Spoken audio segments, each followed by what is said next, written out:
presentation of Fox Sports. We are La Force. We are Minnesota.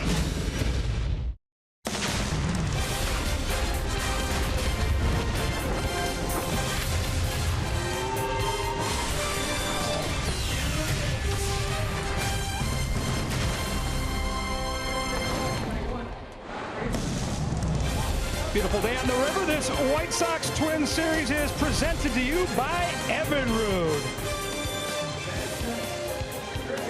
Fans are filing in on this sultry, sunny Sunday afternoon. Looking forward to the rubber match between the Twins and the White Sox. Each team has won a game in this series in extra innings, and it's brought the return of a fan favorite back to Twins territory. Of course, he is Justin Morneau. Welcome inside Target Field. A great day for baseball today. Always fun to catch up with Twins classic players. Justin Morneau, just that, got the big ovation Friday. He's been hitting the baseball hard too. This guy has banged it all around the ballpark. Not just the 3 hits, there's been some hard outs along the way. Of course, he just missed the home run in his first at bat back on Friday night by inches to right field. Then last night followed up with a double for an RBI and then the big home run to right field. The Twins have really had a hard time getting their former teammate out in this series. He is having a lot of fun coming back in that batter's box. We talked to Justin Morneau along the way about the emotions he's had coming back and seeing some of his old friends here in Twins territory. I got to see them when they came in Chicago about a month ago or whatever that was, and then talk to the guys, see Dozier, and see some of the guys you saw either as young guys or when they're in the minor leagues, and see them up here. A guy like, I remember when Kepler he just signed and we were down there. He was a 16-year-old kid, and to see him up here and doing well and how much he's progressed, and you kind of see all those guys. It's pretty neat to be a part of that and know those guys and see them develop and grow up. Morneau's been a tough out, but the Twins have a smooth operator on the mound today. He's been their best all year. It's Ervin Santana. When we come back, Dick Bramer, Burt Blyleven break down the matchup. How good has Ervin Santana been, not just for the Twins, but in the American League? And who has the edge today against the White Sox? It's the rubber game. The Twins and the Chicago White Sox coming your way next on Fox Sports North.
presented by Super America. Get your Knothole Kids Day vouchers at any local Super America.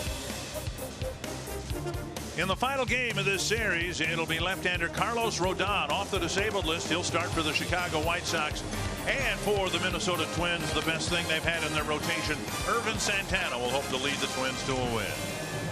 And good Sunday afternoon to you from Target Field. Dick and Bert with you for the homestand and series finale. Ervin Santana's been really good for the Twins lately. In fact, over the last month or so, he's been one of the best in the league. You know, ever since Ervin Santana pitched that ball game against the Yankees, the Twins have been playing better baseball. But Santana, over his last 7 starts, really lights out. A couple of complete games. He's coming off a complete game loss in his last outing. He has been outstanding. Fastball seems to be a little crisper. Good hard slider, changing speeds well. Twins would like to beat the Chicago White Sox here this afternoon to win the series, and Santana's the right guy on the mound. Of course, one of the highlights of this weekend, one of the newsmakers this weekend, was the Twins trading Eduardo Nunez, and that left the door open once again now for Eduardo Escobar. Yeah, Escobar, mainly the shortstop last year. You know, he got hurt earlier this year, opened the door for Nunez to take over. But with Escobar now, the last couple games, he has been back at short, and he's producing some big hits. In last night's ball game, picked up 3 hits, a double in his first at-bat, then a base hit in his third at-bat, and then the biggest hit of the ball game for the Twins, the 3-run home run that gave them the 5-2 lead for the time against the White Sox. It just didn't pan out, but Escobar, very, very good night last night. And we'll see him on a regular basis at shortstop. And again this afternoon in the series finale, the Twins close out a winning July with a ball game here this afternoon against the Chicago White Sox, hoping to finish the month on a high note, hoping to finish with a series win against the White Sox.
You know, great fans. Just support. You know, the fan base has always been there. For me, it means a lot because a lot of them are my family and friends. We love playing those you know, sunny day games with a packed house in Target Field. Beautiful stadium. The city is, you know, awesome. Absolutely love it there. It creates a really fun atmosphere to play in. So fans, we appreciate it. You all have been great to us. I've talked about this before. I've always associated baseball and Sunday afternoons. I think it goes back to watching the town team play in my backyard in Dumont. It was tough for me, tougher on Sundays than any other day to go indoors on a beautiful day like this, and we've got, thankfully, a beautiful day again here today to wrap up the homestand. Way back when, we used to play double headers on Sunday. Maybe that's why I associate baseball and Sunday, too. Yep. A beautiful day. Another great crowd, over 27,000 last night. People still filing in here this afternoon. It's been a dead heat between two contemporaries as players, all-star players, Robin Ventura and Paul Molitor. And unfortunately, the best the Twins can hope for is a .500 record in this homestand. Here's the Menards batting order for the White Sox. Adam Eaton back in there. Tim Anderson batting second. Melky Cabrera, Justin Morneau, Todd Frazier back in there. Avisail Garcia, Tyler Saladino, Omar Narvaez, and Carlos Sanchez. And for the third time this season, it'll be Ervin Santana facing the Chicago White Sox. Both his other starts earlier in the year, one on April 14th here at Target Field where he lost 3-1, and then one in Chicago back on May 7th. Didn't fare too well in that ball game, losing 7-2. Northland Ford defense for the Twins. As you look at the team out in the field, other than the pitcher, only Eduardo Escobar has spent a full year in the big leagues. Grossman, Buxton, Santana in the outfield. Sano, Escobar, Polanco, Vargas, the infielders, and Centeno behind the plate. Yeah, a lot of switch hitters, actually all the switch hitters. So against Rodon, who's really tough on lefties, Paul Molitor going with a lot of righties in there in his lineup. Adam Eaton in the box. Here we go.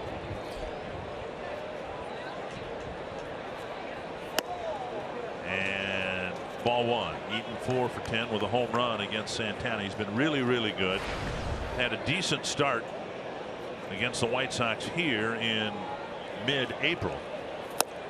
And then his start in Chicago should really have an asterisk next to it because he just came off the disabled list.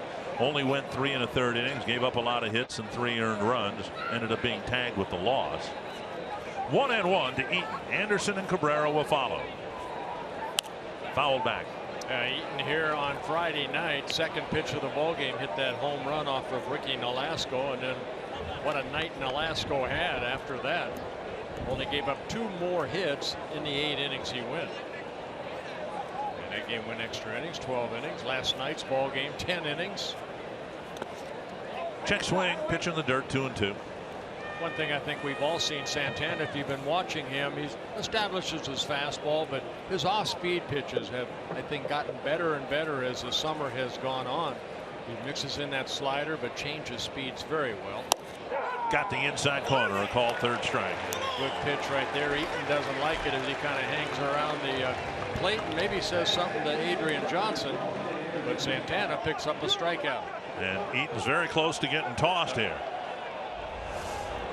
Well, looked like a good fastball right here. We can see a bit inside, says Fox Tracks. I trust Fox Track. I like Adrian Johnson. I chatted with him before the game today, but I trust absolutely Fox Tracks. That's good. I'm glad you do.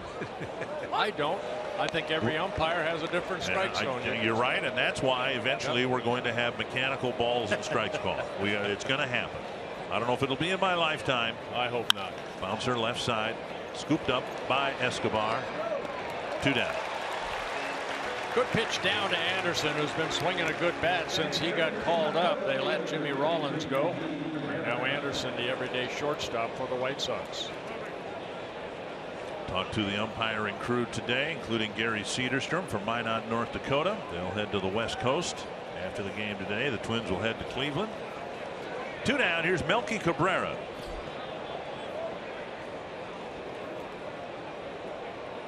Cabrera got the big hit in last night's ball game, getting that base hit off of Kinsler the other way to left field. This guy is the hottest hitter for the Chicago White Sox right now. If not him, the guy hitting behind him, Justin Morneau, has had a good series too. 1 strike, and now a ball.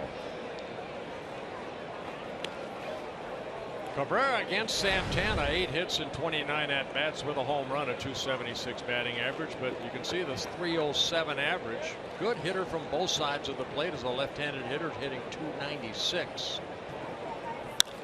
Tapper, right side, easy play for Polanco. Good inning. A quick 1-2-3 first for Ervin Santana.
We've had some low-scoring games here, even though the final score last night was 6-5. In the early innings, it was a low-scoring game. And Paul Molitor saying of the month of July, he's not happy with it, but he's encouraged that the team has played better baseball. And we'll see what this Menards lineup can produce offensively. Brian Dozier back in the leadoff spot. Robbie Grossman batting second. Sano back in there. Vargas back in there. Escobar, Polanco, Santana, Centeno, and Buxton. Yeah, the Twins are 14-11 coming into the last game here in July. And they'll be facing Carlos Rodon, making his 17th start and his first since coming off the disabled list. He sprained his left wrist. Last time he was on the mound was before the All-Star break after is July 5th, earlier this month. Hit to left. Cabrera running over, won't get there. One hops the wall, and Dozier will start this game with a double. Now juggled into the gap, and Dozier thought about third base. Eaton out in center, juggled it, and Dozier on the second pitch of the game cracks a double. Rodon with a good fastball, hard slider, and a changeup, but you got a fastball right there, and Dozier jumped all over it. So Dozier with his 22nd double of the year. That leads the Twins in doubles. Gets into scoring position. Eaton has been outstanding in right field, being asked to play out in center field today for the White Sox. Here's Robbie Grossman.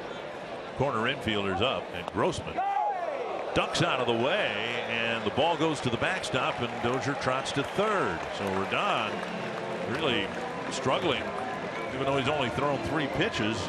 He hung a slider, gave up a double, and this thing nowhere near the intended target. Wow. A wild pitch will be charged to Rodon. That's his 4th wild pitch of the year. And now the infield playing back 1-0 to Grossman.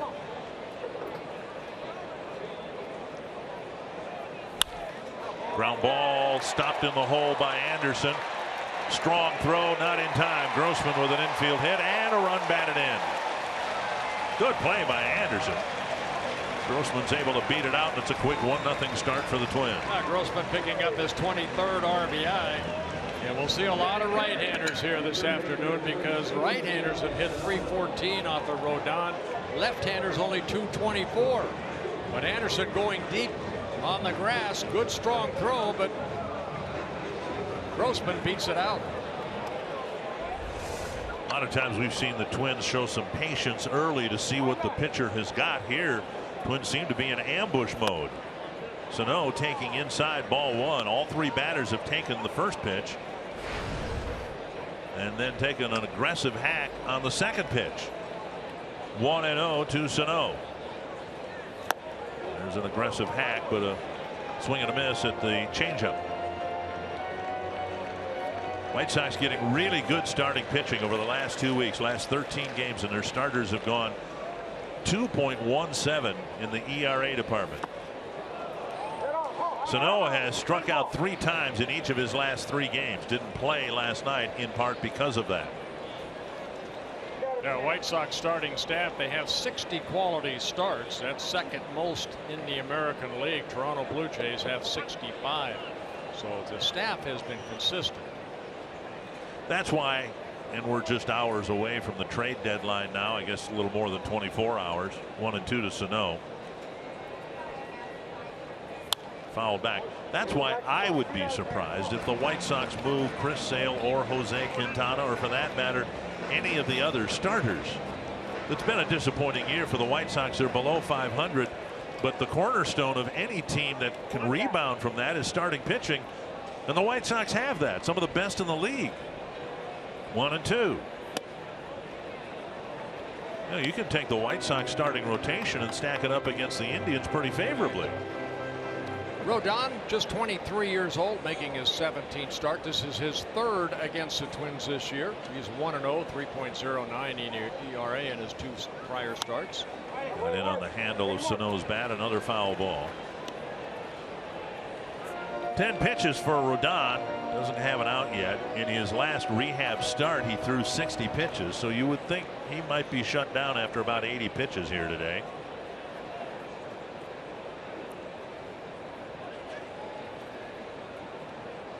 Two and 2 to Sano.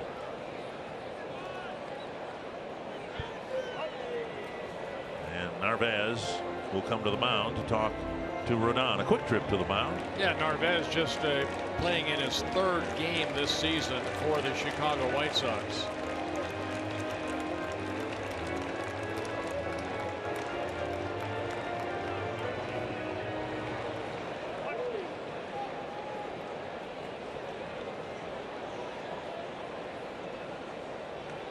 Swing and a miss on a pitch outside.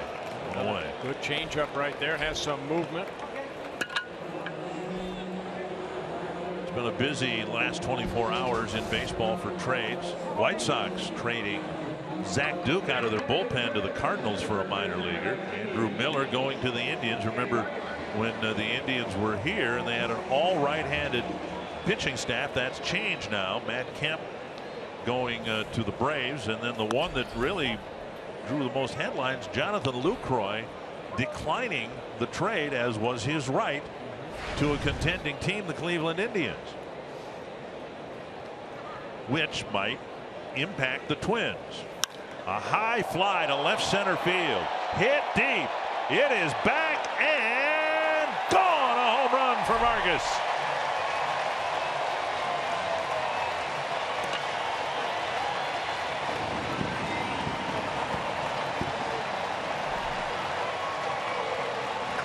Home run number 4 on the year for Kenny Vargas.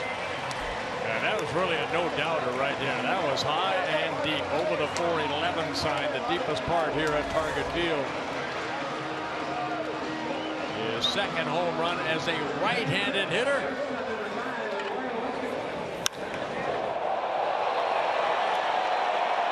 Eaton going back, but had no chance. A 3-0 start for the Twins, and here's Eduardo Escobar. Drive to left field and a base hit. And Rodon getting pounded here in the 1st inning. Well, again, he's given up a .314 batting average to right-handed hitters, only .224 to lefties, and he's given up 16 home runs now, 15 to right-handed hitters. 1st inning trip to the mound. We already used up our quick trip to the mound with the catcher visit, and here comes Don Cooper. It's been a good month for the Twins. it can't erase what happened in the first 3 months, but it's a winning record, and it's against teams that have been among the best in the American League for the most part. You can see that they're averaging 5.5 runs per game, but the most important thing to me that we didn't see April, May, and June, maybe a little bit in April. Team ERA 3.91, very, very good. I still shudder when we showed the graphic of the team ERA, the starters ERA in May and June over 6. And competitive pitching can cure a lot of ills, and that's what the Twins have seen in the month of July. Santana staked to an early lead, and now Polanco up there with 1 strike and now a ball.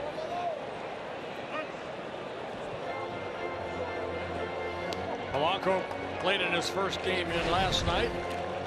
Ended up getting a couple hits, a couple singles.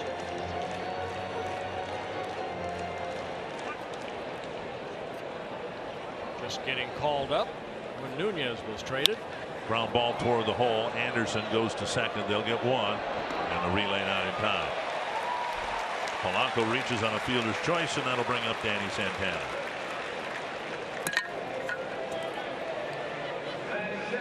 This is an interesting lineup, and I suspect we'll see lineups like this, very similar to this anyway, for the rest of the season.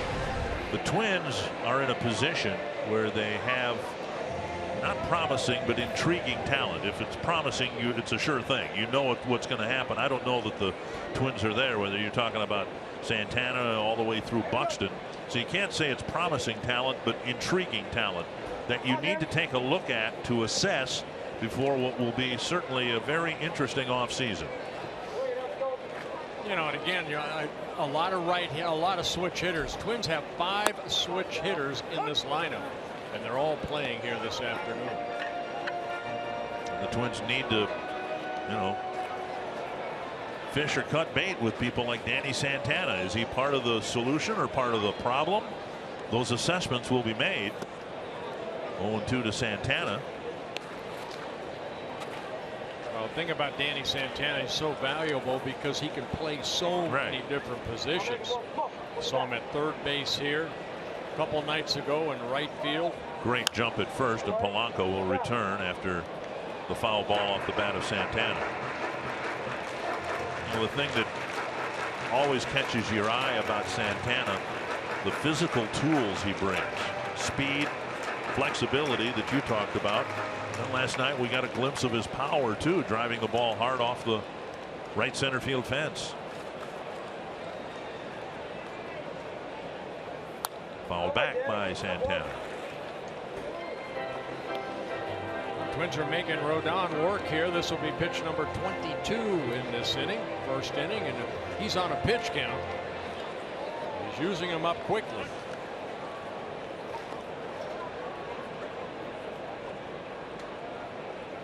And a throw back to first.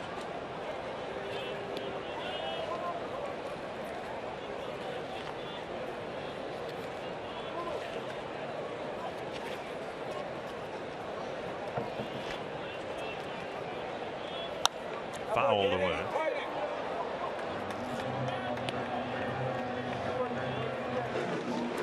Rodon was a White Sox #1 pick just a couple years ago out of North Carolina State. 3rd pick overall in the 2014 draft. Came up last year, made 3 relief appearances, and then put into the starting rotation. Up high, and it's 1-2.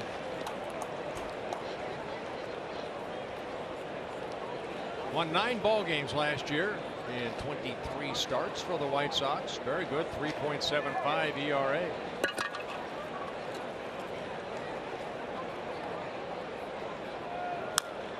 And Santana wastes another pitch by Rodon. White Sox with 13 pitchers activating Rodon and trading Duke. But Duke was a relief pitcher, Rodon a starter. We've had a couple of extra inning games here already in this series. Polanco with a good break, and again a foul ball off the bat of Santana.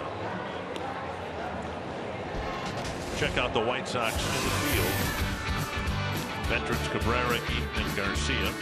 Saladino at third, Anderson at short, Carlos Sanchez at second. Frazier getting the start at first base with Narvaez behind the plate. Yeah, Frazier missed the first 2 games of the series due to some illness. And now 2-2. Very good at bat for Santana. Making Rodon work. This will be pitch number 10 in this at bat.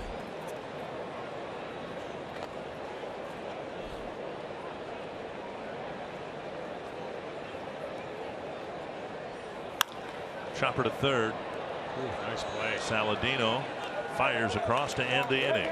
4 hits for the Twins. And 3 runs scored, 2 of them on the Vargas home run. A good start for the Twins.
With a clean first, I asked Neil Allen about the trade rumors going around with the deadline tomorrow. And Ervin Santana, he said this is a guy that's been around the block. He's been moved before.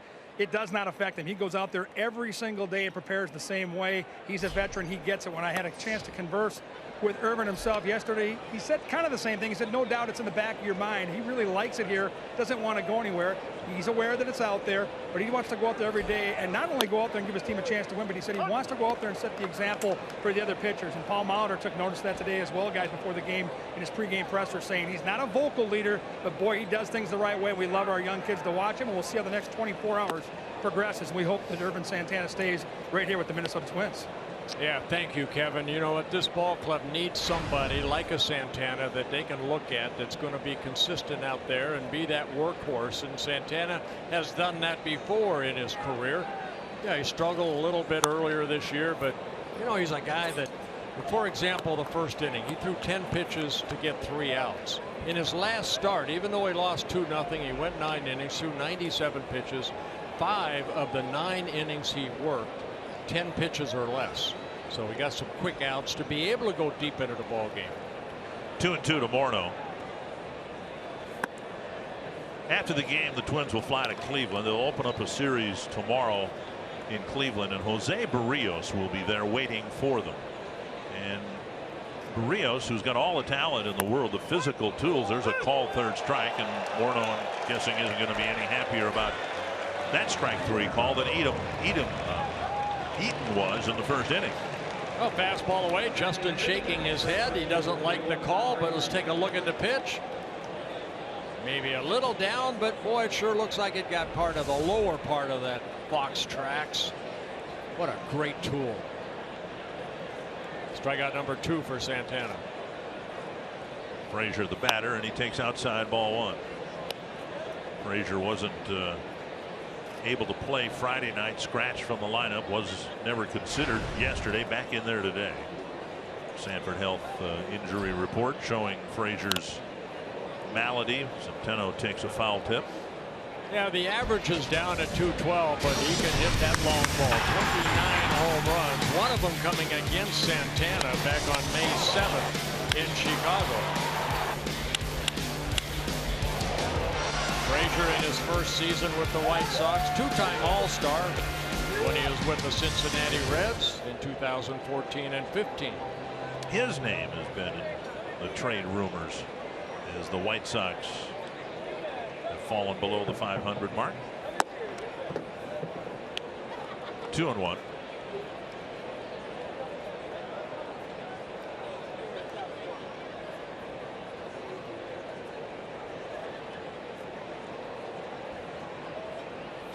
Swing and a miss, 2-2. Good breaking ball there. Yeah, Frazier last year for the Reds. Before he got traded over in a three-team trade to the Chicago White Sox over the winter, 35 home runs last year. That was a career high. And he chases, and Santana picks up his third strikeout.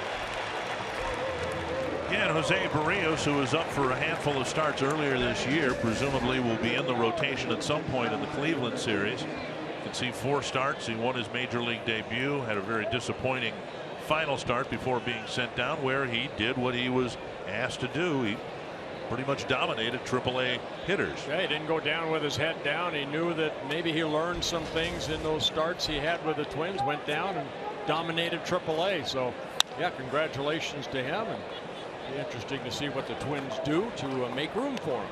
You've talked about it when you were a young guy. You had mentors on the team, Perry, Cott, Tiant, guys like that. You were a mentor to Frank Viola. And so now here's Berrios coming back to the big league club, and he can look across the clubhouse and see a great resource in Ervin Santana, a veteran who, has good stuff, but has found a way to put it all together competitively. Yeah, you know what? You talk to him, you go out to dinner with them, you just learn the game of baseball, and when you're in the dugout, you watch. Bouncer left side, Escobar picks up and throws high. Vargas came down on the bag, but too late. Escobar might get charged with an error. The Twins may challenge it.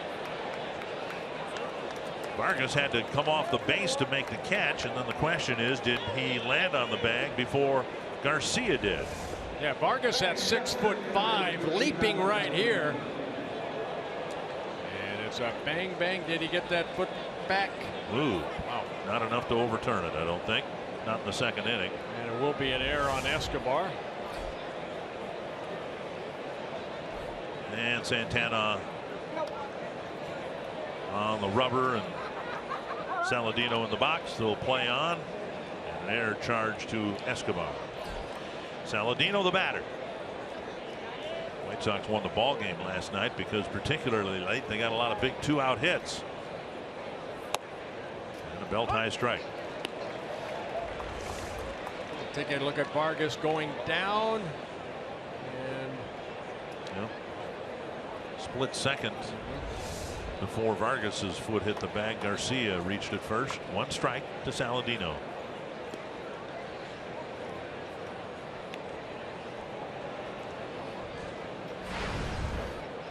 Saladino in his second season with the White Sox, signed by the White Sox in 2010 out of Oral Roberts.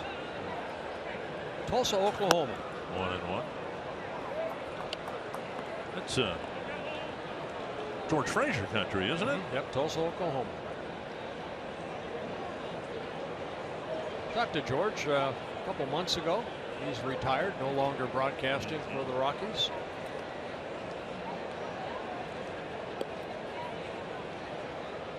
Garcia at first base gets a throw over. He's 3 stolen bases in 6 attempts.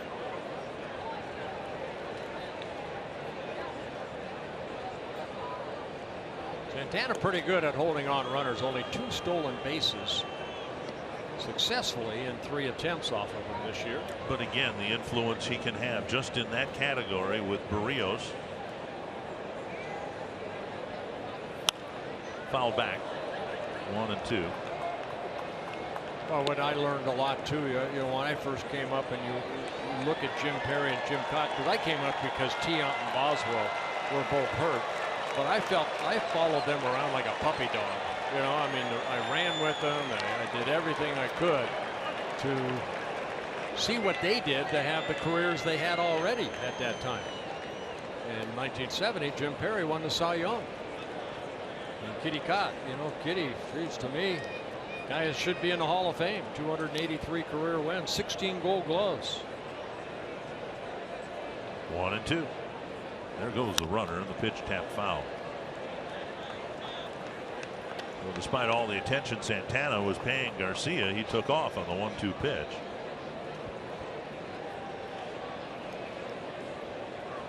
Ten pitches in the first, 18 so far here in the second.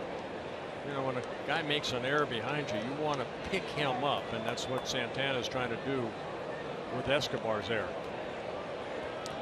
29th pitch coming up. At least a few extra pitches this inning because of the error. Runner goes, swing and a miss. It's the 4th out at second base. That's right. We only need 2 next inning. All right, that's sounds awesome. good. Saladino strikes out to end the second inning.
Santana, he's got a 3-0 lead thanks in part to a Kenny Vargas home run.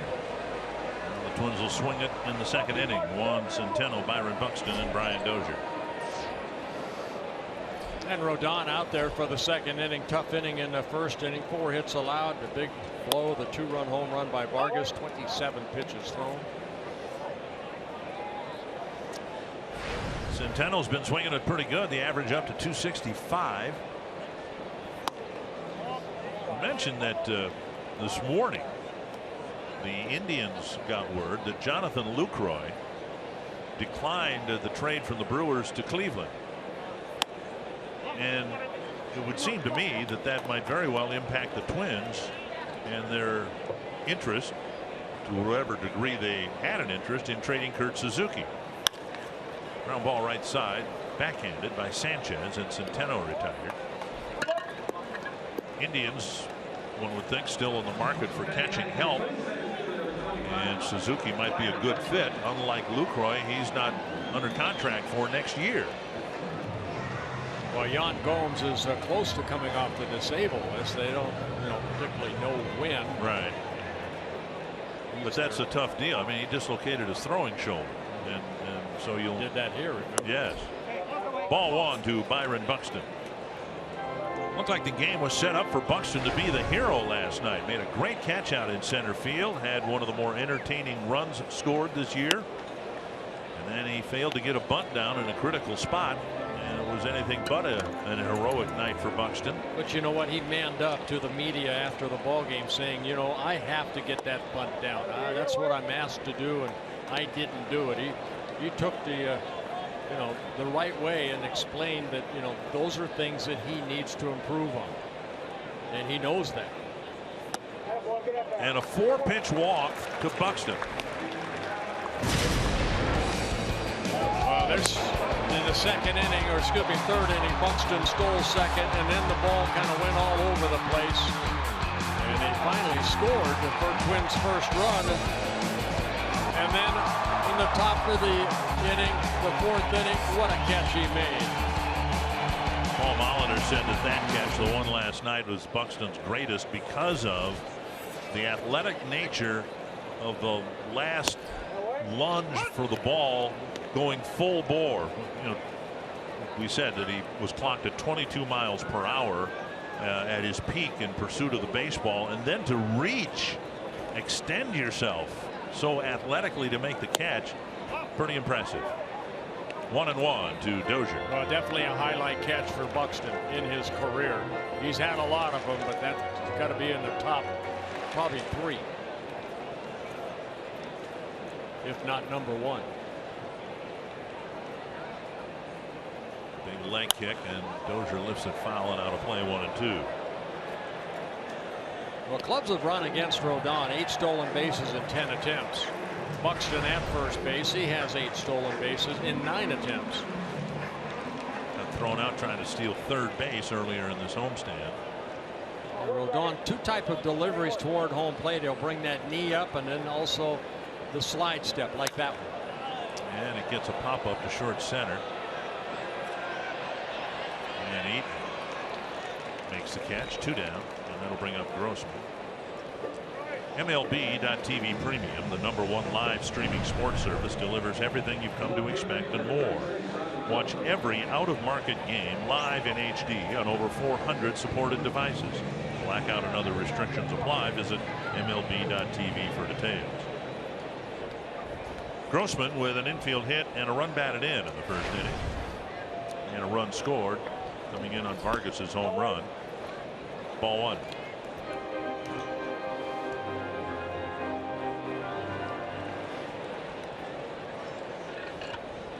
Grossman came into the ballgame hitting .347 as a right-handed hitter. Buxton got a great jump. Yes, he did. And he goes in standing up. Not sure why. And he wants a little time here. We've seen both feet first and head first slides from Buxton. Yeah, you don't see this too often. For some reason, he didn't slide. Hopefully he's all right. He's stretching things out here, and everybody's looking at him from the dugout. 2-0 to Grossman. The reason you slide, of course, is to decelerate going into the base. And that'll put stress and strain on anybody's legs running to the bag and decelerating once you get there. Chop left side. Saladino fires across. Well, how many outs do we need? Buxton's at third base. Yes, Gene Glenn motioning to the dugout. Something is wrong with Buxton. He's hurting.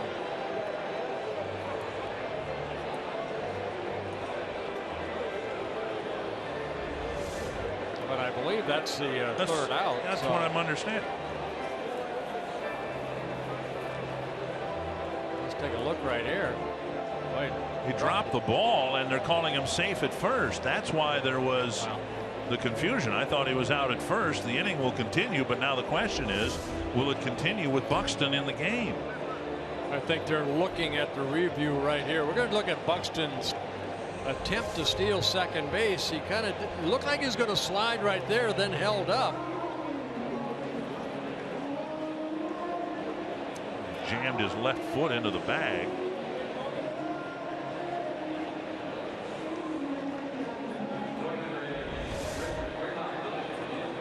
Buxton's going to come out of the game, it looks like. Well, they're going to review this at first, too, because it looked like Frazier had the ball in his glove for the final out and then threw over to first. Well, I think Frazier at the very least was confused about how many outs. That's why he was trying to exchange the ball from glove to hand. He's out right there. And then Frazier, not realizing that was the third out,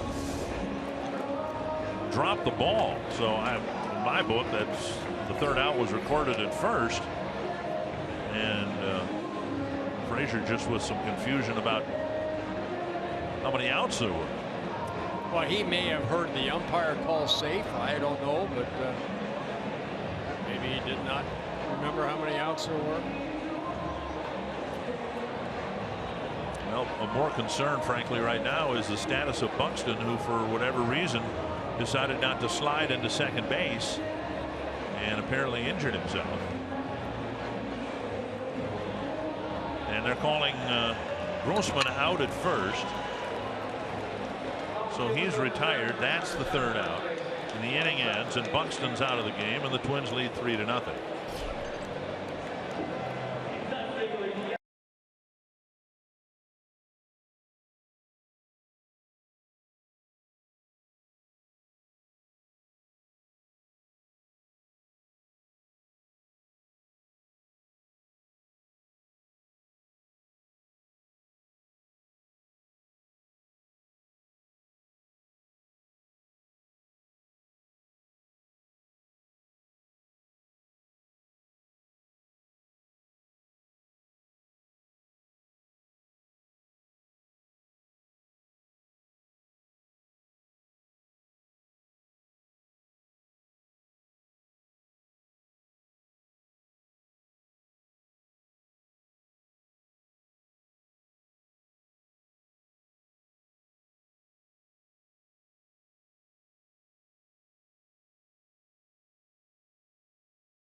Baseball on Fox Sports North is presented by CenturyLink.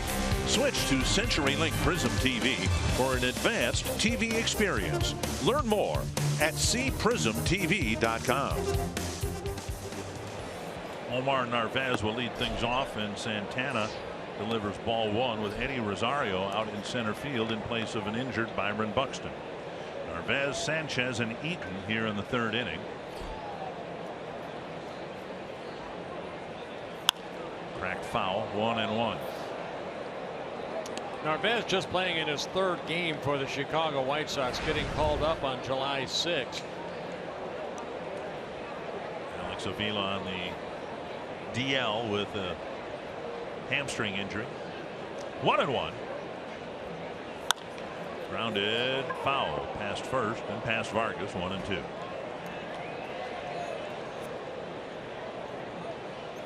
White Sox have had a tough time finding catching, reliable, consistent year in and year out catching ever since Pierzynski left.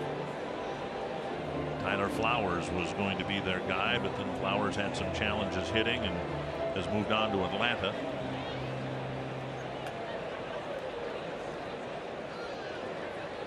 One and two from Santana to Narvaez. Narvaez coming from the Ray organization, Tampa Bay Rays.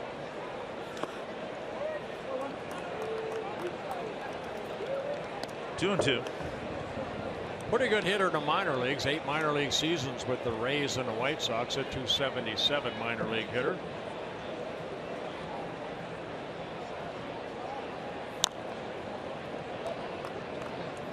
Switch hitting catcher from Venezuela.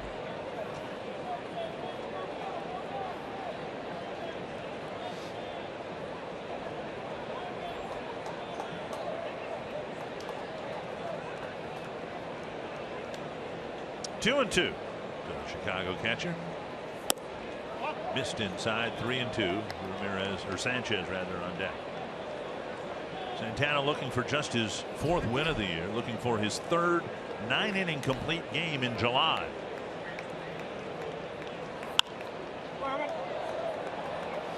Santana came up to the big leagues with the Angels back in 2005 in his his second major league start in Anaheim. He shut out the Chicago White Sox 4-0. Bouncer to third. Sano to Vargas, 1 away. We'll bring up Sanchez. Join Fox Sports North at the next viewing party coming up Wednesday, August 3rd, beginning at 5:30 p.m. at JJ's Clubhouse in Minneapolis. You can watch the Twins take on Cleveland, enjoy food and drink specials, register for tickets and prizes and more. Visit foxsportsnorth.com, click on upcoming events on the Hot Topics bar. Probably goes without saying, you have to be present to win the tickets and prizes, and I won't be there. I'll be in Cleveland. You won't be in Cleveland. No, I guess we're not going to win. You're taking a break while the Twins are in Cleveland, and then you'll rejoin us in St. Petersburg. Meet you in St. Pete, right? Okay. Carlos Sanchez with a 1-0 count.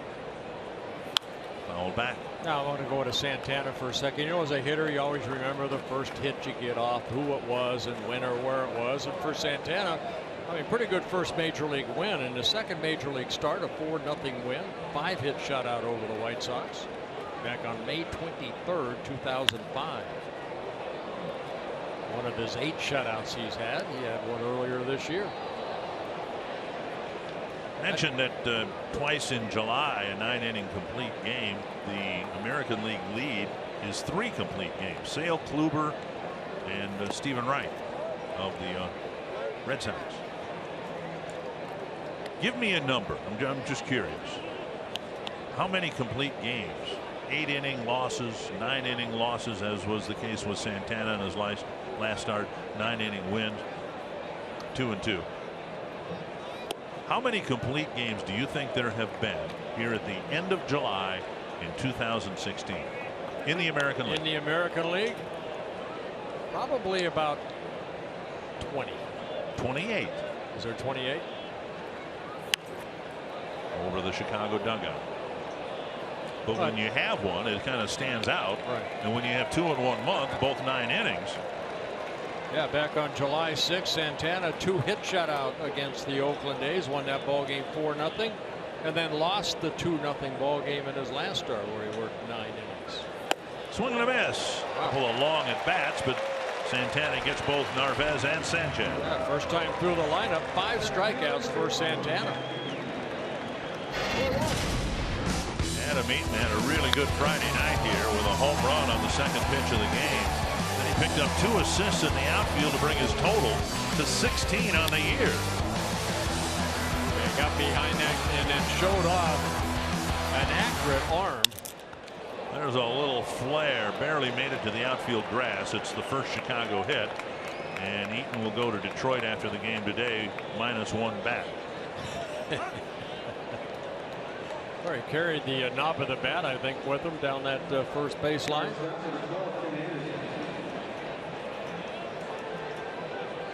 I'll have to ask. I wonder how many bats, and it might, I'm sure it does, vary from hitter to hitter. Twins are going on a 7-game road trip, and Brian Dozier, how many bats do you suppose he'll take on a road trip? No idea. Well, I'm gonna research that. Try to have an answer for our viewers tomorrow. I'm guessing 6.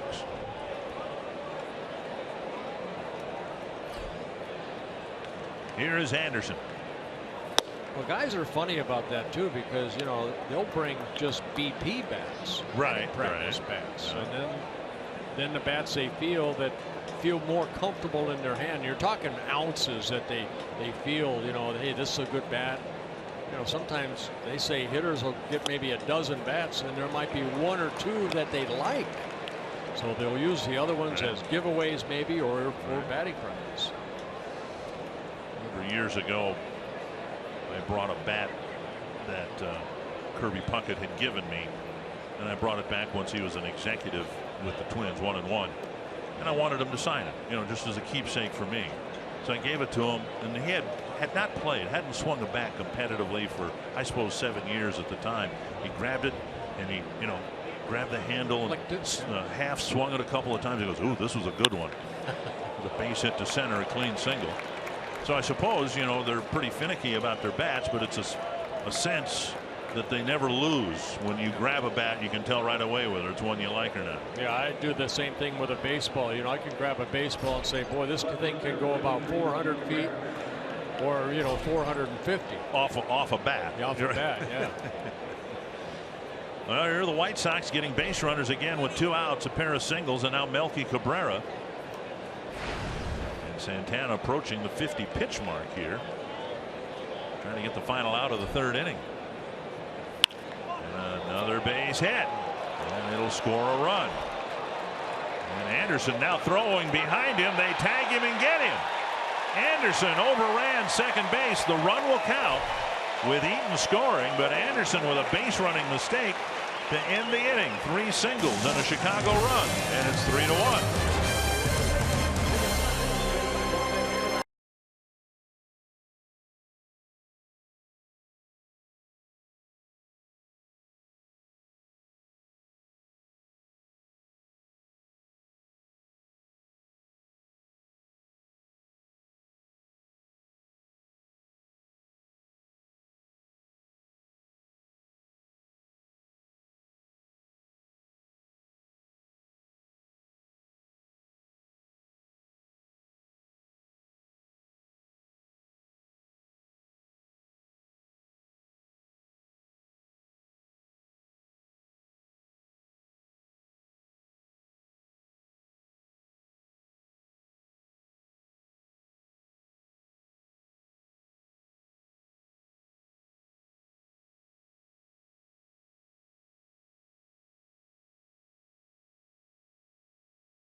After the 3rd straight 2-out single by Melky Cabrera. Well, take a look right here. The ball base hit by Cabrera. He made contact. Eaton did. Sano got in his way. Jim Wolf, the 3rd base umpire, saying that Eaton would have scored, even though he did get across the plate before Anderson was tagged out. Even if he had not gotten the home plate, they were going to give him the run anyway because of the contact with Sano and Eaton at 3rd. How many times you see it? A guy collides with a runner and leads off the next inning. Well, this is the guy I wouldn't want to collide with. You're joking, as Sano ran through Gene Glenn's stop sign the other day.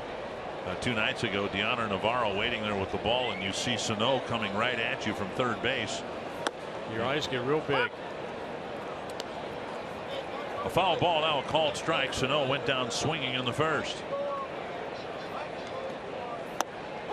And a called 3rd strike. And on 3 pitches, Sano was gone to lead off the 3rd inning. Looked like the target was inside, and Rodon missed, but it went over the outside corner, and Adrian Johnson, I think, made the right call. Rodon picking up his 2nd strikeout, both of them being Sano. That slider that is Rodon's perhaps best pitch, the one that separates him. It's not real sharp. It doesn't appear to be, and he doesn't have command of it. Strike over the inside corner to Vargas. Vargas with a tall, deep fly ball that went over the 411 mark and almost straightaway center. 5 pitches, 5 strikes, and Rodon is rejuvenated here after the White Sox got him a run in the top of the inning. 0-2. Foul tip, and Narvaez can't hang on. on the first inning with Grossman at first. Fastball that Vargas got underneath, and at 94 miles an hour you can see the speed of the pitch. 433 feet. Now that was out. It was almost that far up in the air.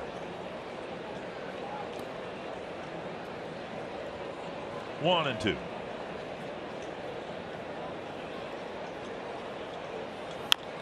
Rolled off a leg.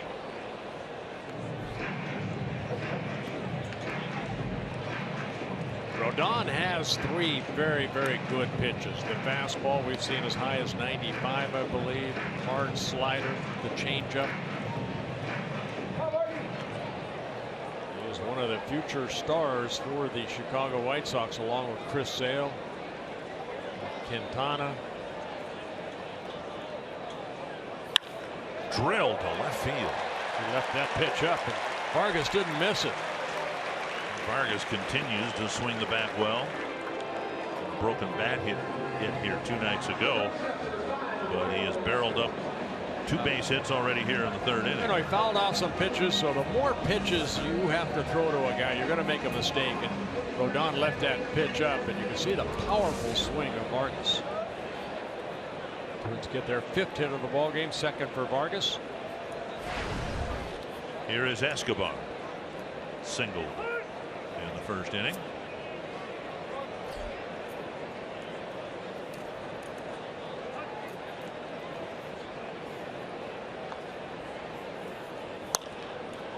That's down the right field line. Slicing foul.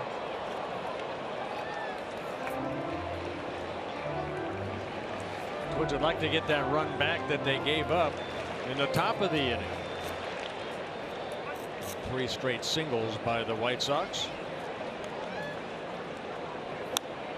0-2. Little base running mistake by Tim Anderson, trying to stop the bleeding right there for the White Sox, especially with Morneau up next.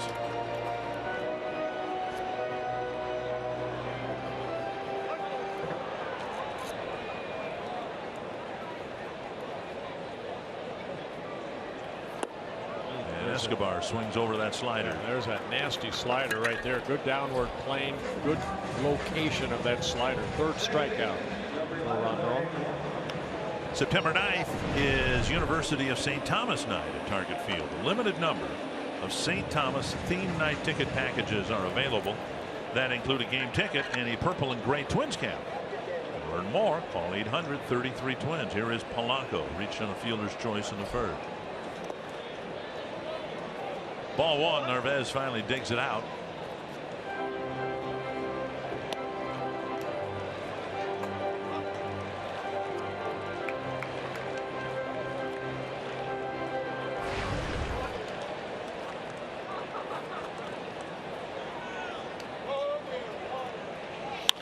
Drilled down the left field line. Vargas doesn't run well. He'll round second. The ball rolls all the way into the corner and stays in there. Vargas will be waved around. The throw to the plate not in time. And now Polanco hung up between 2nd and 3rd. And he's run out of the baseline. He's ruled out, but he will get credit for an RBI double. That ball just barely missed hitting the diagonal wall, went into the corner and stayed there, and that allowed Vargas to get the run back.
Sports North is presented by Menards. Save big money at Menards on all your home improvement needs. By Chrysler. Enjoy your summer in style with great deals at the Chrysler Summer Clearance event. And by Sanford Orthopedics and Sports Medicine for the everyday competitor in all of us. You ever done any whitewater rafting? No, I haven't. You have any interest in doing any? No, I do not. I don't either. Here's Justin Morneau. Not off of that, no.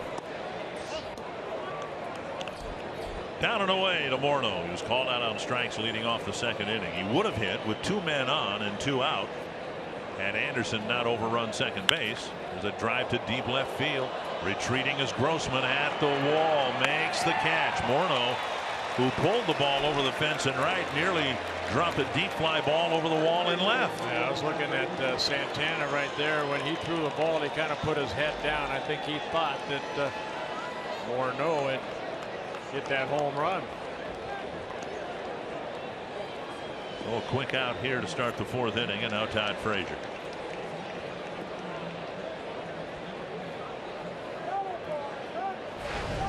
Frazier went down swinging in the second inning. Did not offer at it. 1-0. Bring Sano in a little bit. He was playing a deep third base. Now he's even with the bag at third. One fastball in. Missing low. 2-0.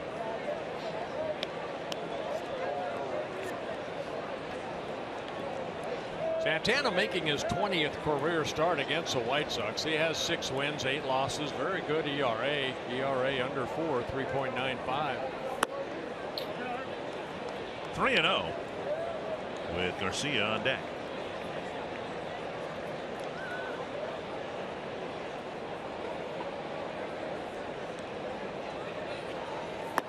And a 4-pitch walk will put Frazier aboard. First walk for Ervin Santana. And it'll bring up Garcia.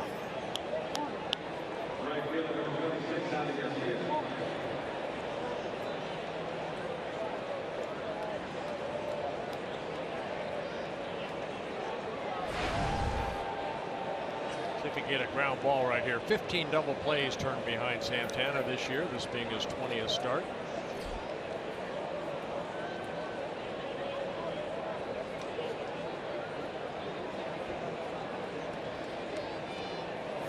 Foul back. We've talked often, probably too often, about the necessary number of at-bats to figure out what type of a player someone will be, and we've talked about it in relation to Sano and Buxton, and you need 1,000 at-bats and all that. And coming into this year, Garcia's had those 1,000 at-bats, and I don't know that the jury is in yet as to what he can be. At least he hasn't given the White Sox any kind of encouragement that he'll be anything close to the next Miguel Cabrera. No, he doesn't have the power. Now maybe average, he's, you know, maybe a 260, 270 type hitter. Comes into this at bat hitting 237.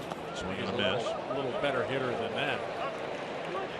But in 1,016 at bats coming into the year, just 27 home runs. He's added 6 this year. Well, last year he played in 158 ball games for the White Sox and hit 257, 13 home runs, drove in 59. Really in his first full year.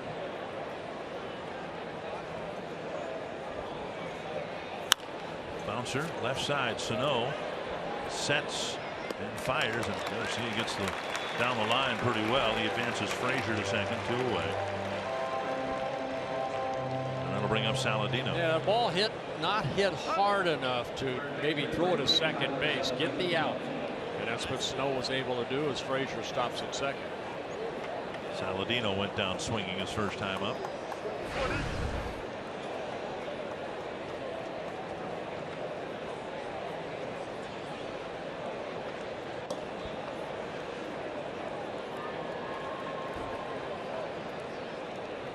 Santana struck out 5 batters first time through the order. Hasn't struck out anybody the second time through the order yet.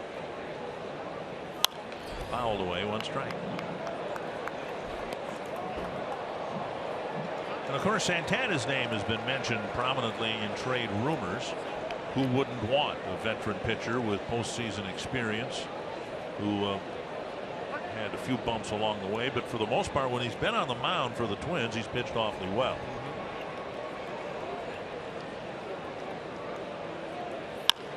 Chopper in front of Sano again, and he fires on the run off target, and the inning will continue. Saladino will reach on what should be an error charge to Sano. These are the little mistakes we're going to see from these youngsters right here. It's 14th error of the year for Sano.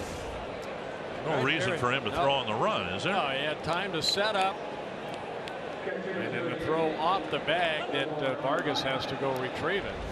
So runners at the corners. Sano will be charged with an error. Second error for the Twins. Now Narvaez will bat, and he does represent the tying run here. And for the second time in the first 4 innings, Santana's got to throw more bullets because of an infield error.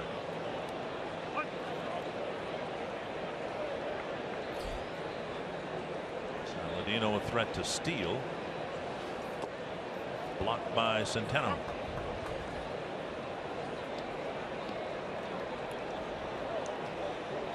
Santana has 2 years left on his contract, and the public position by the Twins has been, why would we trade him? He's going to be the cornerstone of our rotation for the next 2 years. Now, if the Twins are overwhelmed with an offer, then we could see him going to, say, Texas. For that matter, if the White Sox are overwhelmed, they'll trade Sale or Quintana as well. 1-0 to Narvaez. Softly hit into center field, a base hit, and the White Sox will score at least one because of the error. And now a terrible throw by Rosario, and another run will score. Rosario had no chance of getting Saladino at third base. Well, Narvaez picking up his first major league RBI. Neil Allen out to try to calm down Santana, I think, but also give his defense a little more time to get their head on straight. My goodness. Base hit up the middle. Rosario comes up, and he overshoots Sano into the camera well. So it's a 4-3 ball game. 2 errors this inning.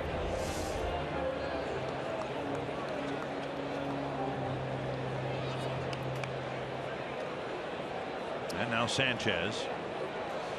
Again, these extra pitches that Santana has to throw. Now the tying runs at second with 2 down. Swing and a miss. Twins are in a situation in today's game where neither Kinsler nor Abad are available to them. They've each pitched 3 days in a row. And the Twins are carrying a 12-man pitching staff, meaning they only had 7 relievers to start with. Now, that is unless Kinsler, for instance, went up to Paul Molitor and said, yeah, I'm good to go. That's what happened in Boston.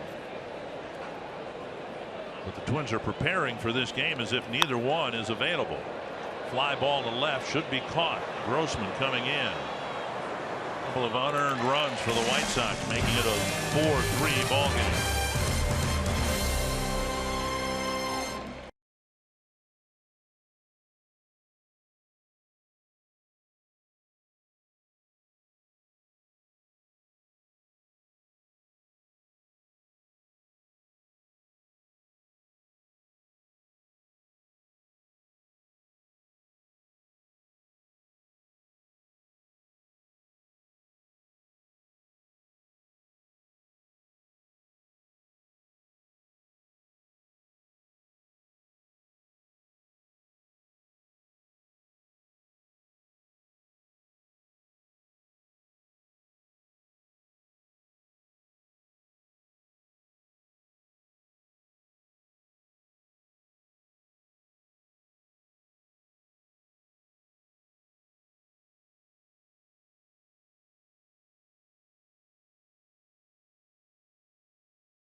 Twin Series is presented by Evinrude. Wow, look at that. That is beautiful right I like that kind of water better than I like that white water. Now, the only one I'd like to go down is the Colorado River at the Grand Canyon. Really? I heard that was a lot of fun. Yeah, I'd like to do that one day. I think at the end of it, I would get off the raft and assume a posture of prayer and spend 5 minutes being thankful that I survived. Andy Santana, 1 strike. Busted bat, a little pop up to Frazier, 1 away. Most of the bat ended up in the outfield grass out near shortstop Tim Anderson, 1 down.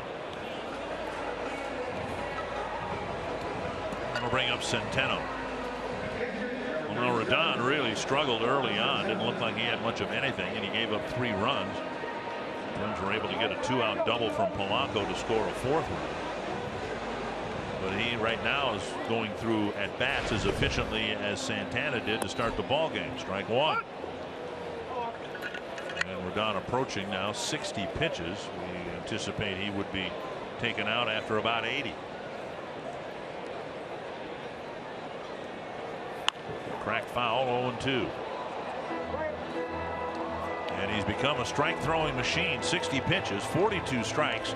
That's a 70% strike ratio. That's outstanding.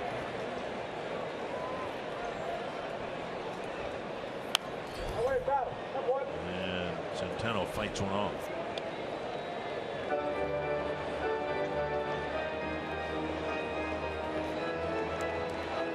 Twins still leading, but the Twins have been very generous in allowing the White Sox to get back in the game.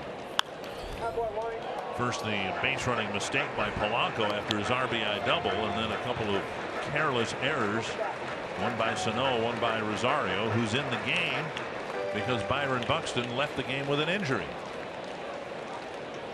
2 strikes. And now a ball.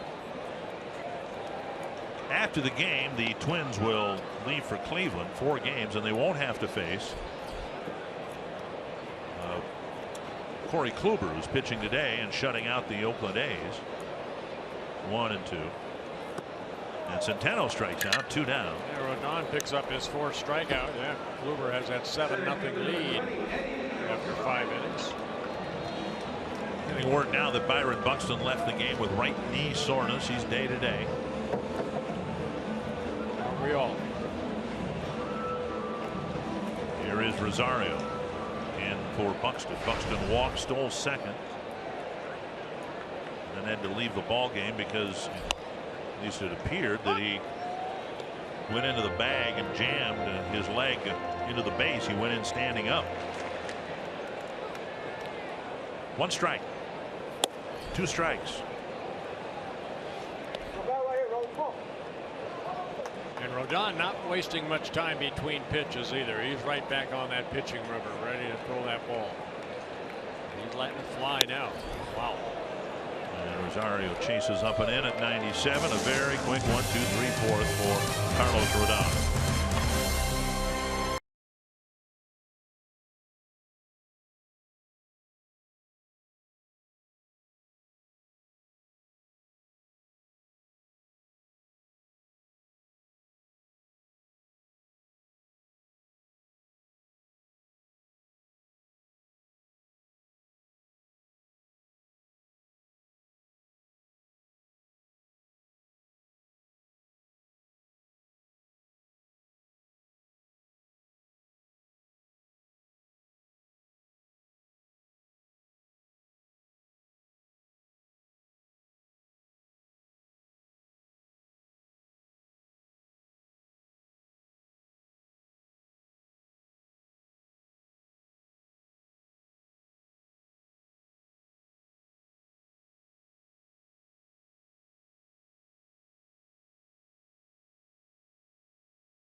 game so far, 4 threes right to the top of the 5th. We're right in the middle of the Minnesota State Lottery winner circle. 100 scratch-off tickets. A great birthday gift for Joe Mayasich here. Now lives in Shoreview, of course, from Eveleth. His brother John, a hockey legend in these parts. And a great picture you showed me from back in the day, 1941, the rubber ball match. Yes, we had, what we liked about that is the young kids, 8, 9, 10, playing with 15, 16-year-olds. On the playground in Eveleth, we called it Comiskey Park, and you saw the sign. And so it was good that the young kids get to play with older, it was enjoyable. So. Well, happy birthday. Of course, in that picture, Steve Cannon, all the Mayasich brothers, and today 100 scratch-off tickets from the Minnesota State Lottery in some of the best seats in the house, guys. Happy birthday, young man. Thank you, Kevin, and we wished him a happy birthday from Fenway Park last Saturday. 3-0 now to Eaton, leading off the 5th inning, and Santana could use some shutdown innings here, plural. Twins have given back a couple of runs in the 4th. 3-0 to a speedy hitter, and there's a strike on the outside corner. Well, 70 pitches for Santana, a lot of them, after the years, so he needs to have a quick inning here. That's to center, and Rosario back and over and makes the catch one away. And that'll bring up Tim Anderson. Hitters get themselves out. It's hard to hit 300 at any level, but right there, 3-1 fastball. Eaton got good wood on it, but it created that fly ball out. I've always told people, come to a game, or if you can watch videotape of an at-bat, a swing. You've got a 32-ounce bat, let's say. There's a ball whistled up the middle, and Anderson has 2 more hits again this afternoon. Anderson picked up 3 hits yesterday. Fox Sports supports the Grand Slam dinner, benefiting Boys and Girls Clubs of the Twin Cities, Sunday, August 14th. 2 weeks from tonight at Capitol Grill in downtown Minneapolis. You can join your hosts Brian and Renee Dozier for a 4-course meal served by your favorite Minnesota Twins players. Visit foxsportsnorth.com.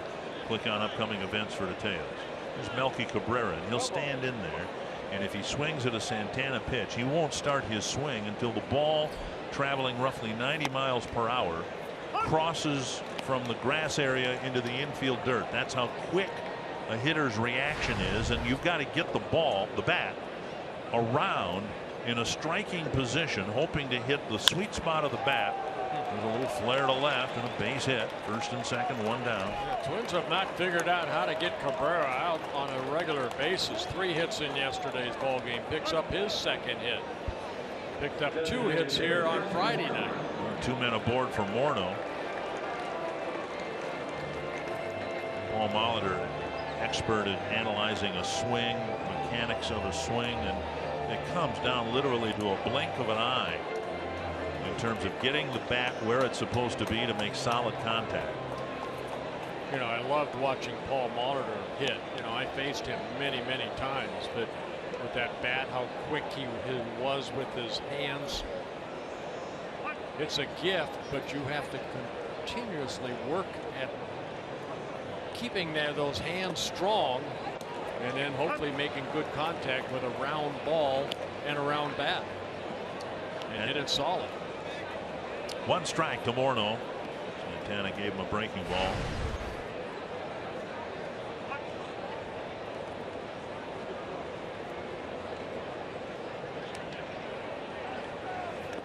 And another breaking ball, and Morneau again swings over the top. Santana's got 15 ground ball double plays this year. He could sure use one here. Tying run at 2nd with only 1 away. Well, he struck out Justin in the 2nd inning on a fastball away. But 2 straight breaking balls here. Does he stay with it?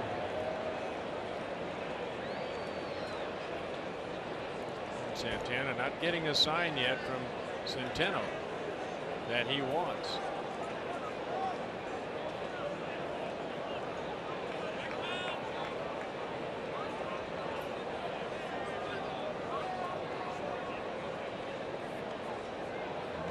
Long look in, and now Centeno will verbally convey what he wants with Santana. What are you thinking here? What do you want to do?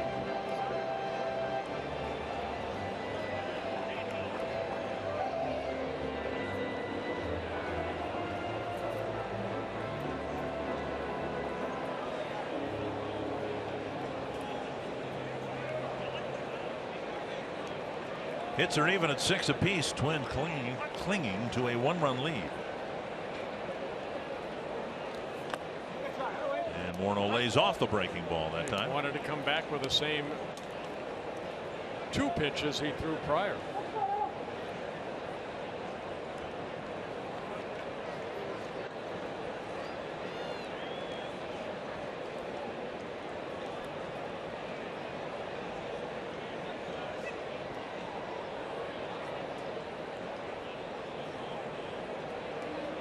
Morneau with 40 at bats since being activated by the White Sox. 10 hits, a couple home runs, 6 runs batted in, 2 doubles. There's a double play grounder. Running to the bag, got him. Good play by Escobar. Didn't bother flipping it to Polanco, and Santana gets out of the inning.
Mountain Dew fans of the game smiling and hugging and bouncing around. Twins are leading 4-3. Brian Dozier will lead off the 5th against Carlos Rodon. Grossman and Sano will follow. Dozier takes outside a ball.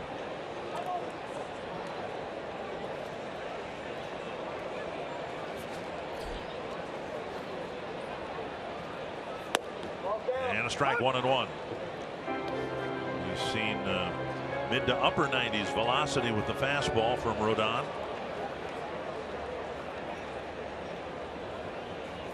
There's a slider down and in. 2-1. Twins got 4 hits off of Rodon in their first 5 at bats. Just 2 hits since.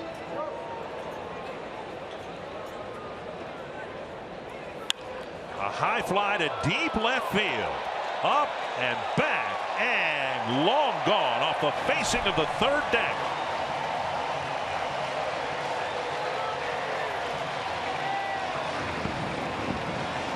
Second extra base hit for Dozier and his 18th home run of the year. That was a blast right there. It's just a matter of where it was going to come down. Looked like a high fastball that he just turned on. Take a look at the fastball. And Brian, as he does so well, opens up quickly. Vargas hitting a ball about the same height. This ball, same way. Decking.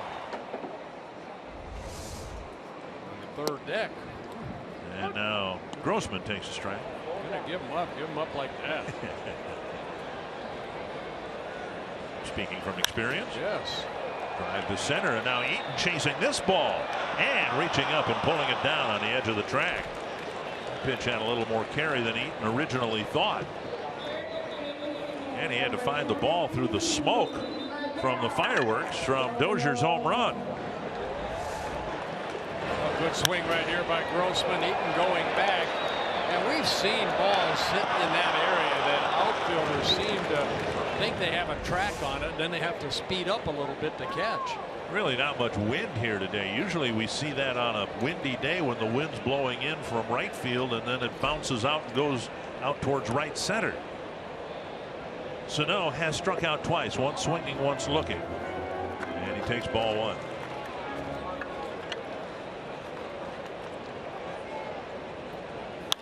Now to right field, short, long run for Garcia. And he makes it the catch, 2 away. I'll bring up Vargas. Twins have been playing with the lead since the first inning. It's a 2-run lead. Take a look at the Evan Root game summary. Kenny's Vargas, that big 2-run home run in the first inning, gave the Twins a 3-0 lead. Brian Dozier, he started the ball game in the bottom of the first with a double, then scored. Grossman's infield base hit. Melky Cabrera having another good day against the Twins. Vargas with the 2-run home run to center and a line shot single to left. A couple of runs scored. Big swing and a miss, 1-1.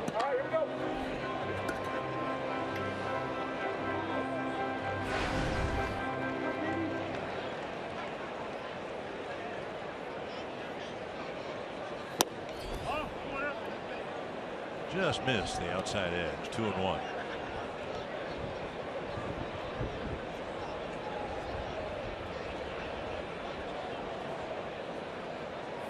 Jack to swing, 3-1. Escobar on deck.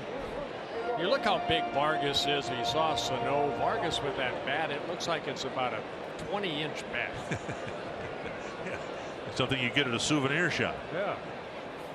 Jack to swing, he'll take a walk. Good walk right there by Vargas. You know, the thing to remember about Vargas, he started with the club last year, but then was sent down. But his numbers last year, although they weren't great, you know, guy hit 240. He hit 5 home runs and 175 at bats. He just struck out the Twins felt too much 54 times and 175 at bats. But it's not like he hit a, you know, $165 or something like that.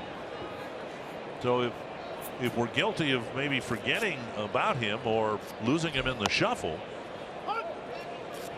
shame on us, because, you know, he entered the season with a .259 big league average, 14 home runs and 390 at bats. Here's Escobar. Out of right field and another long run for Garcia, and he won't get there. It's in the seats. Yeah, you look at Vargas. I mean, he had good numbers down in AAA. And big kid, you know, the power from both sides of the plate.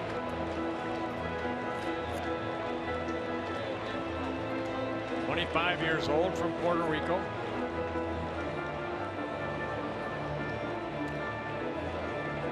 Came up in early July, and right away he was named the American League Player of the Week.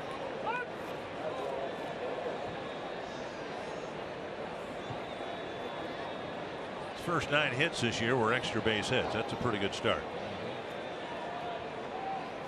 Up and away.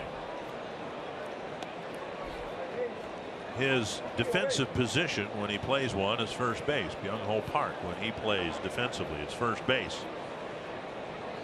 Twins have a first baseman in Joe Mauer. This one hit to right field, and again a little bit more into the right field corner, caught by Garcia. Inning starts with a Dozier home run, and the lead's back to 2.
Fox Sports North is presented by Northland Ford. Visit northlandford.com and your local Northland Ford dealer today. And by Grand Casino. The best stories start here. What's yours? Twins in front by a couple, crossing their fingers that they might be able to get 2 more innings from Ervin Santana. He starts this inning with 78 pitches. And 2 of the more reliable relief pitchers for the Twins, Fernando Abad and Brandon Kintzler, aren't expected to be available today, having pitched in 3 games in a row. Carsoup.com trivia question: which player holds the White Sox record for most home runs in a single season? I think I know that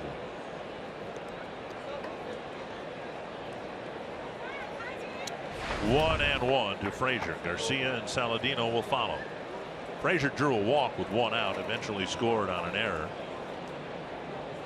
One of 2 unearned runs the White Sox got. This one hit hard. It'll hook foul. Boy, you think of, a guy that we think of right away, Paul Konerko. My goodness. Yeah, but home runs in a season. I'm thinking of somebody else who, in absentia, got an honor yesterday.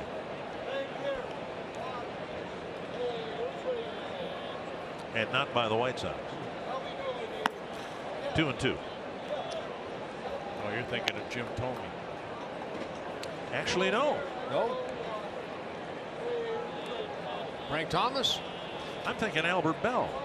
Didn't he have a 50-50 season with the White Sox? Maybe not.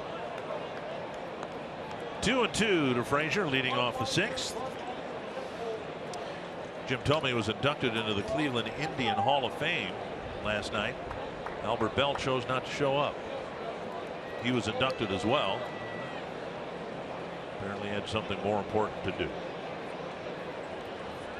Yeah, if I remember right, there was one other person that was inducted, and they didn't show up either. Frank Robinson. Right. Full count to Frazier. That's not good. Well, the Indians were here for the Twins Hall of Fame weekend. And Frazier draws his 2nd walk against Ervin Santana. The only man Santana's walked is Frazier, and he's done it twice. Bring up Garcia. The Indians were impressed with how the Twins put together their Hall of Fame weekend and how many prior members of the Hall of Fame were in attendance. You, Jim Perry, so on and so forth. Rod Carew. Rick Gagne, Rick Aguilera. And the Indians had a hard time getting their inductees to show up. Garcia, the batter. He's reached on an air charge to Escobar and hit a ground ball to Sano. There is a strike. That's okay. Frank Robinson didn't even show up for the Hall of Fame this year. So in Cooperstown? Yeah. Well, I don't, how old is Frank? He might have a very legitimate reason not to be there health-wise or whatever. He really, the Hall of Famer, the reason the Indians inducted him, he was the first black manager in baseball, player manager. Right. 1-1 to Garcia.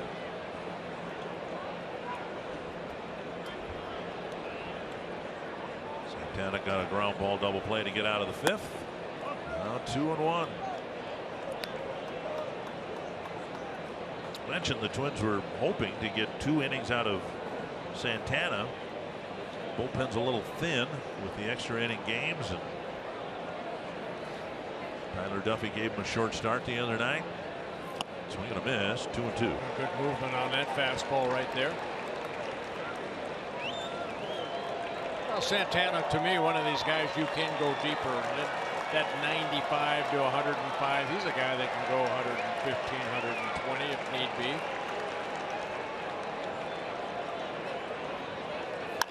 Chopper to third. Sano flips to second and nearly fired it into right field. A nice play by Jorge Polanco. They got the lead runner, but Polanco bent like a pretzel to catch the throw. Sano almost making a second error, sets up. And you can see on the outfield side, Polanco has to react like a first baseman and keep his foot on the bag. No chance to get a double play, so Garcia getting down that line quickly. Now Saladino with a strikeout. He had a similar ball in front of Sano his last time up, and Sano pulled Vargas off the first base bag for an error. And Narvaez with a single. Driving in one, Rosario threw into the Chicago dugout and another run scored. Strike one.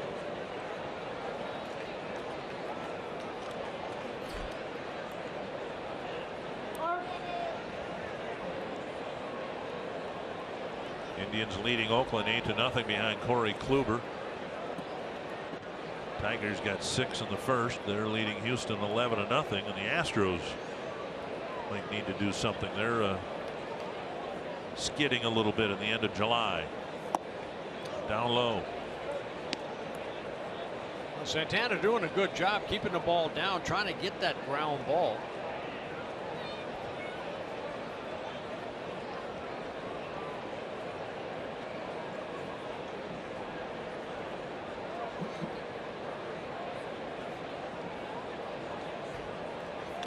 Breaking ball blocked by Centeno.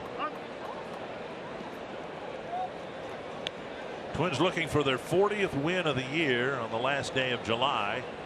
You'd like to get your 40th win by the end of June, not July, but the Twins can't do anything about the first 3 months. Hoping to put together a few winning months here at the end of the season. 2-1. Runner goes, pitch chopped to short. And Escobar double clutches, fires to Vargas, and that Garcia took off on the pitch. Might have been the only thing that kept the Twins from turning a double play. 2 down. The Twins flex plan gives you the flexibility to choose your games and your number of seats. You can choose in advance or even the day of the game. So don't plan, flex plan. Go to twinsbaseball.com/flex or call 800-33-TWINS to learn more. As the Twins started the month of July in the hopes of putting together a winning month, the biggest challenge was the teams that they would be playing in the month of July. Texas, first place ball club, 7 games with the Rangers. Bounced foul. Cleveland Indians, a first place ball club. Detroit, above 500. Awesome. Red Sox, at the time, a first place ball club. The challenge in August will be winning away from Target Field. Twins have some games with Cleveland. Kansas City struggling right now. Toronto playing good baseball. But the Twins are only home for 10 games in August. So if they're going to put together a winning August, they're going to have to play really good baseball on the road. Where they have struggled this year, 17-32 on the road, 22-32 here at Target Field. 1-1 to Narvaez. This will be the 97th pitch for Ervin Santana. Chopped right side. Vargas lets Polanco handle it, and Santana on the bag. A scoreless 6th, but still lead by 2.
an award-winning and diverse landscape in each golf course you visit.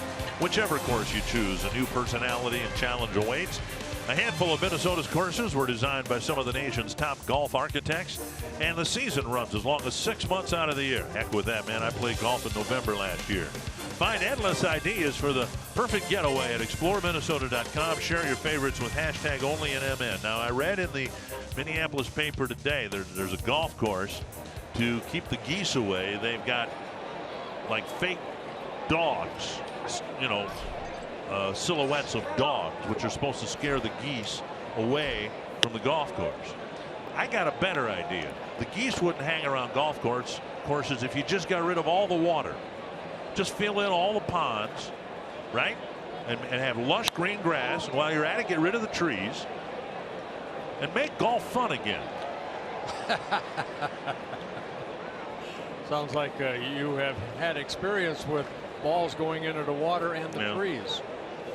The one time where I played at one course a long time, you know, repeatedly, I swear the water level rose over the course of the summer because there were a lot of golf balls lying on the bottom of the lake. 1 and 2. And none of them were yours. Polanco will run to first. Narvaez with the throw and a strikeout starts the 6th inning. And Rodon picks up his 6th strikeout. Well, Irvin Santana. Everybody having a little huddle there. And it looks like Irvin's done for the night. You know, the pitch count at 97 mainly because of some 3 errors that have kind of prolonged some innings for Santana. But looks like he's done.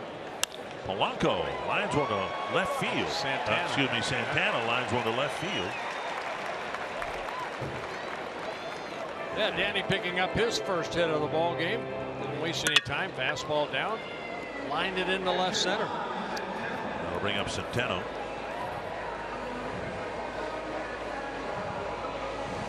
Santana with just 1 earned run in 6 innings. Continuing a really good month of July. Here is Centeno. Ground ball to second and a strikeout. Yeah, keep an eye on Santana at first base. As Rodon throws over. Santana stole a base in last night's ball game. Twins 69 stolen bases. 21 times they have been caught. 3rd most stolen bases in the American League.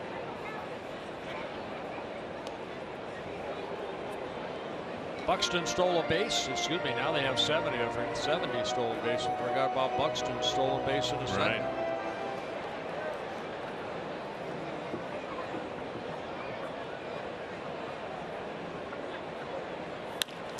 Double play grounder. 4-6-3 and the inning ends. We go to the 7th. Twins up by a pair.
Minneapolis Twins in the saddle here, and there's some big sporting events coming up in the next couple of days.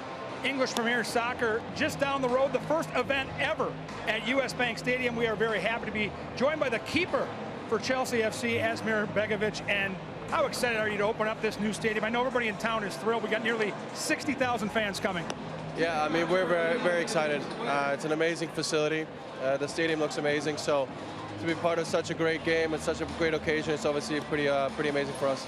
And you spent some time up in Edmonton, and you're a big sports fan when it comes to the American games, including, we won't even get into it, Yankees baseball. You love the Yanks, but you also enjoy some NHL hockey. Tell us more. Yeah, like you said, I'm a huge American sports fan, baseball and obviously hockey. So when you grow up in Canada, you understand that hockey is like a religion. So I follow the Oilers quite a bit. I know Devan Dubnyk's obviously playing for the Wild now, so I'm hoping for a good year for the Oilers this year.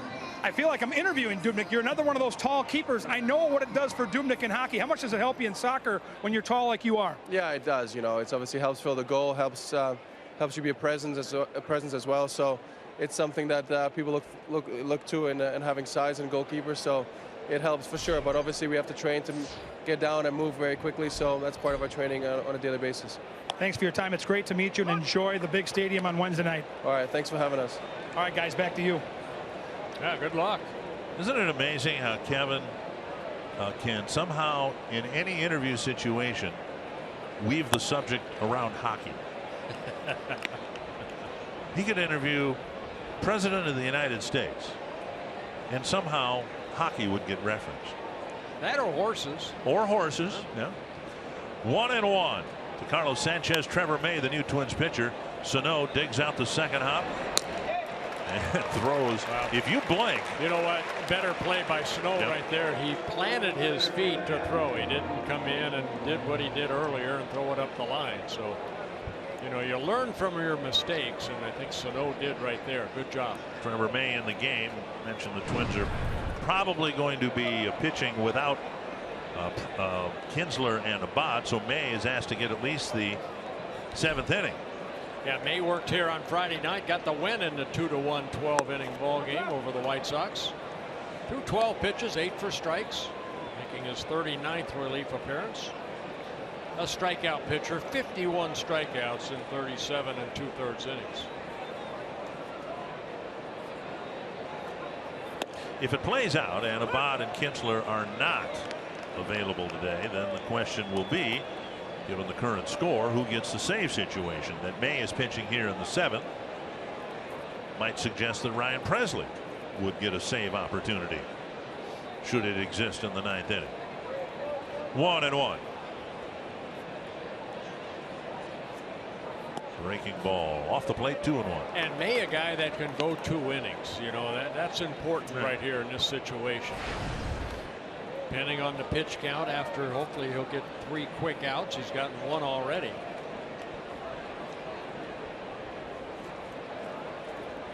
Two and 1. It's to left field. And Grossman comes in to put it away. 2 down. Yeah, that breaking ball. Eaton hit it, but kind of stayed up in the air a little bit. Allowed Grossman to come in and make the catch. We'll bring up Tim Anderson, who has 2 more singles tonight. 7 pitches, 2 outs for May.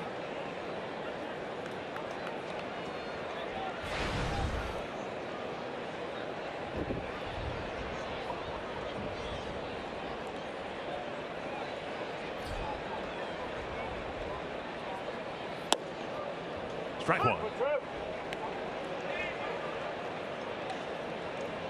Talking about who might close for the Twins. Royals with some relief to find out that Wade Davis, the MRI indicating he does not need Tommy John surgery. It's a flexor strain, and he'll be on the disabled list. It does almost certainly take him off the trade market. 1-1. Check swing, and it's a strike. And we should clarify for fans too that players can be traded after the deadline, 3 p.m. Central tomorrow, but they have to clear waivers first.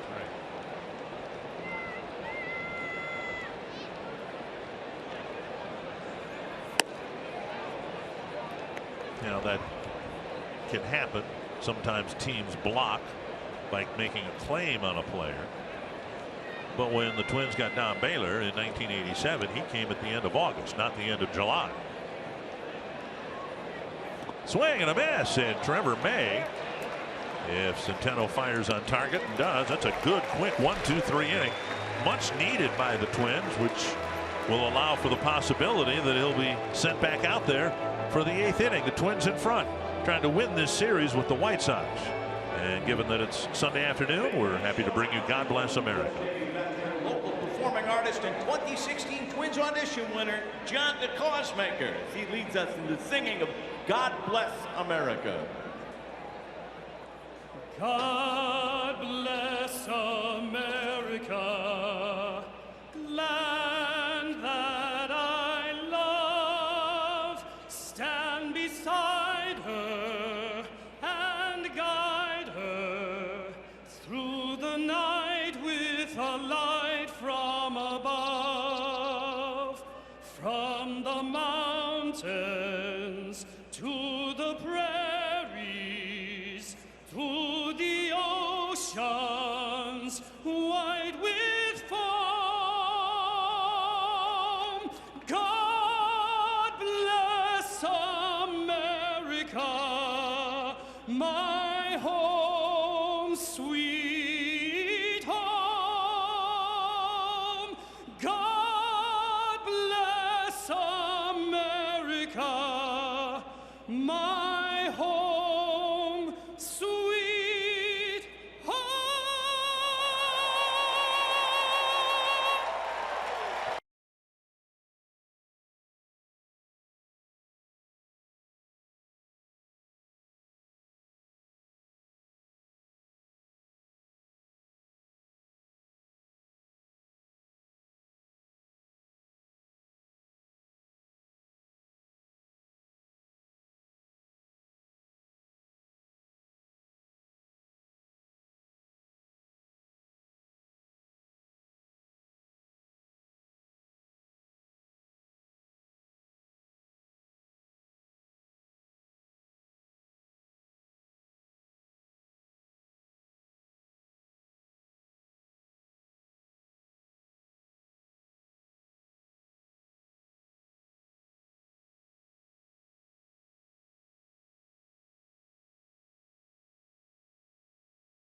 Story of the game. Twins had 4 hits in the first inning, highlighted by Kenny Vargas's 2-run home run. That gave the Twins an early 3-0 lead, and then the Twins kind of threw the ball around in the 4th inning, allowing 2 unearned runs to the Chicago White Sox. And at that time, that made it a 3-4 ball game. But the Twins came back with 1 more, thanks to Brian Dozier's 18th home run of the year, leading off the 5th inning. And Carlos Rondon still out there with, that was pitch number 91. Wow. Rosario struck out on 3 pitches in the 4th. We're anticipating that he might have a shorter than normal outing here, but he's really survived. He survived the 1st inning and has settled down nicely ever since. 2 strikes. Rosario, Dozier, Grossman. 2 strikes. Activity in the Chicago bullpen. Yeah, Rondon again put on the disabled list in early July, early this month, with a sprained left wrist. He didn't do it pitching. He did it jumping off a rail in Chicago. In celebration. Oh, and the national anthem. He was a little late getting out on the field. Ended up tweaking his wrist. 2 strikes to Rosario. Taken low.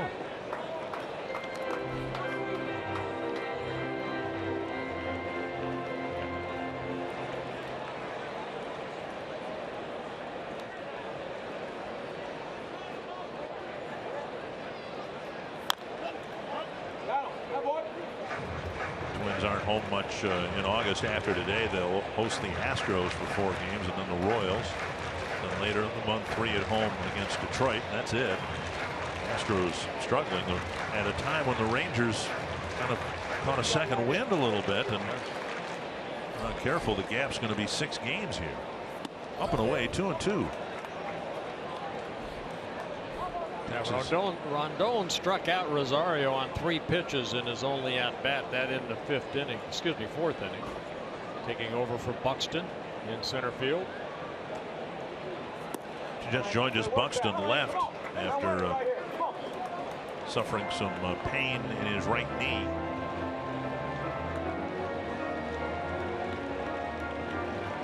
Full count. Twins tried to add an insurance run or 2 or 6 here in the 7th.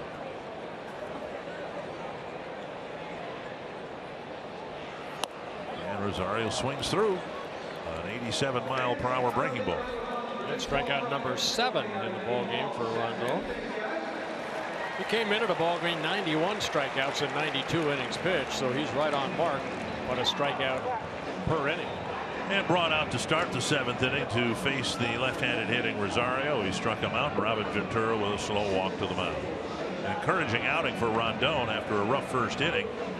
Gave up 4 hits to the first 5 batters and then only 4 more after that.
Twins game is presented by Super America.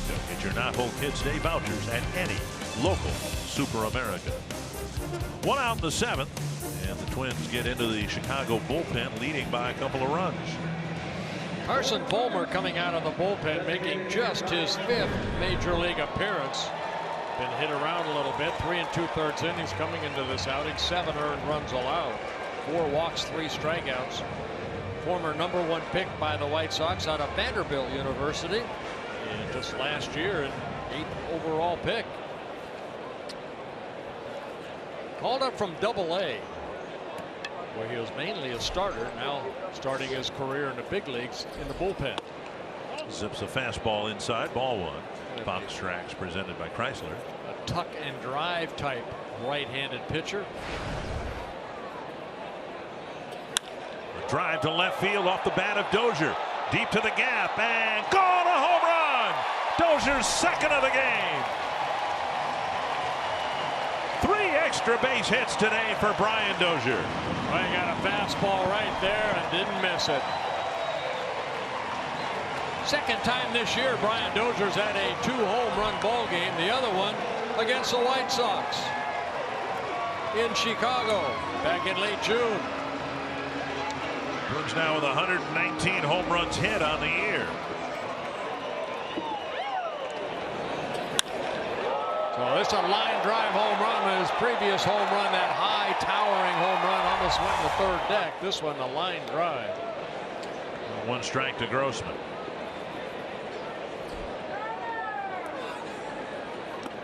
And now a ball.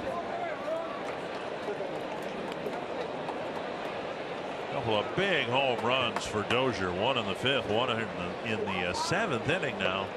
Well, it looked like the Twins were going to give back a lead that literally give it back to the White Sox with the errors and base running mistakes. A little more breathing room thanks to a pair of solo home runs. 2-2.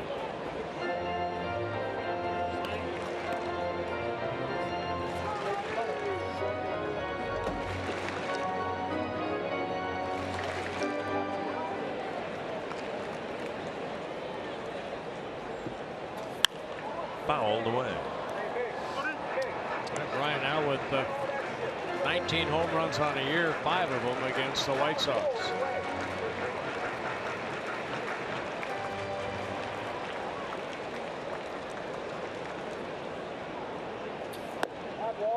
And now a full count.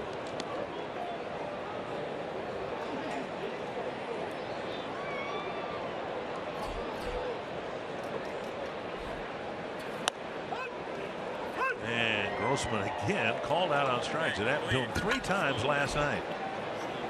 2 down.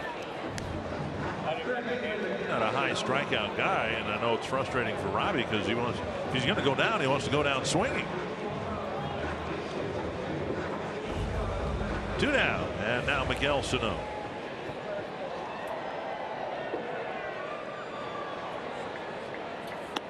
Ball 1. Sano held out of the lineup yesterday, 0 for 3 with 2 strikeouts in his return to the lineup today.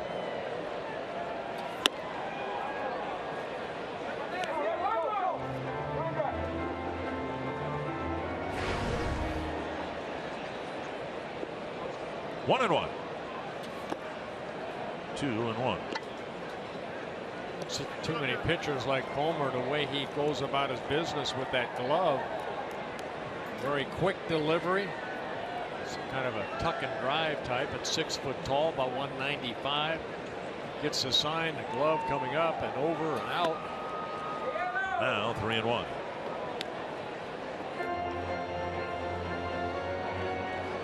Born in Lakeland, Florida. In 1993. Swung through 93. Full count.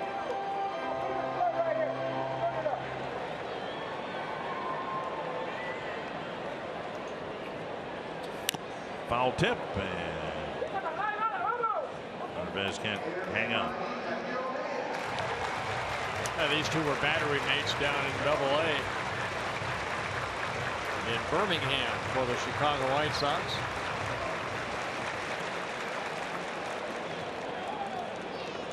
Now the 3-2 off the end of the bat. Slow bouncer. Sanchez has it, inning in. Brian Dozier with another solo home run, his 2nd of the ball game, and it's 6-3 as we head to the 8th.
America Studio Sports Update. The Twins launched their August schedule tomorrow night in Cleveland, the first of 3 with the Tribe. Our coverage on Fox Sports North starts with Twins Live at 5:30. Then it's the Twins and Indians, the start of a 6-game road trip for Paul Molitor's team. Hope you'll join us tomorrow night at 5:30. Yeah, 4 in Cleveland. We'll be televising the first 3 games there. Twins have a 3-run lead. Taylor Rogers coming out of the Twins bullpen. Taylor Rogers making his 32nd appearance. He worked 1 shutout inning here on Friday night. Threw 8 pitches, only 7 were strikes.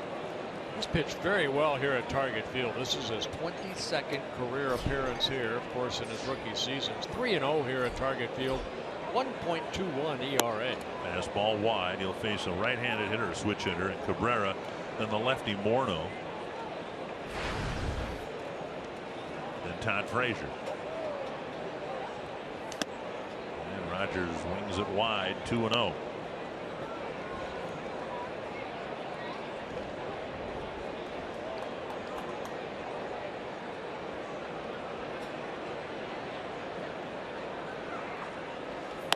Another one up and away, 3-0. Rogers pretty good at throwing strikes. 36 in the 3rd innings, only 5 walks, 2 of those in intentional walks, with 37 strikeouts.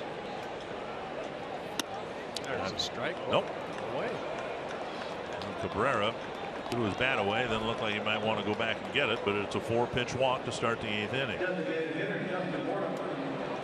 We'll bring up Morneau. Here's today's T-Mobile greater coverage of baseball. Tigers swept the Astros. Pelfrey, the winner today, got 6 early runs to work with. Mike Napoli got a home run, the 1,000th hit of his career. Brad Miller with his 17th. Ball 1 to Morneau, and Centeno will go out to the mound. Fox Tracks presented by Carrier. And Rogers usually pretty good about throwing strikes. The walk that he gave up, just the 6th he's allowed. 2 of those have been intentional.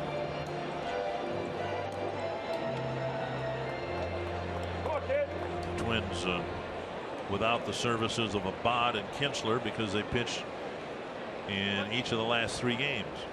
1-0. And a breaking ball called a strike. Yeah, fastball was kind of all over the place. Centeno calling curveball, and Rogers got it over.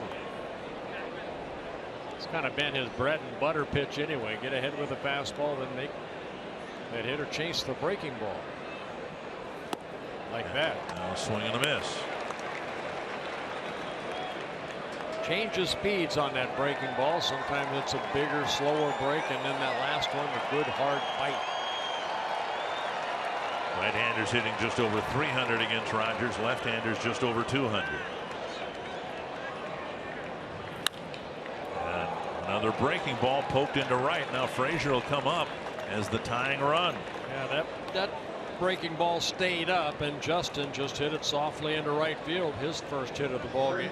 Back to our Carsoup.com trivia question as Neil Allen comes to the mound. I think the answer is Albert Bell, but I might be wrong. I've been wrong before. 49 home runs Bell got in 1998.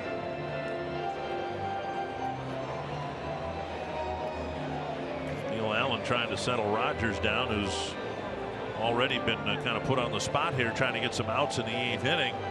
And now the first 2 men have reached, and he's got to face a slugger representing the tying run. Yeah, I wonder if the Chicago White Sox will honor Albert Bell.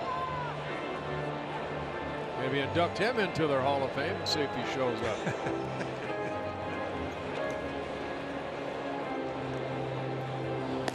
Some action in the. Look who's up. Fernando Abad getting loose, trying to anyway. Michael Tonkin getting loose as well. Frazier the batter, nobody out. And a fastball at the knees. Rogers getting ahead with the fastball. Dangerous hitter here with Frazier. 29 home runs on the year.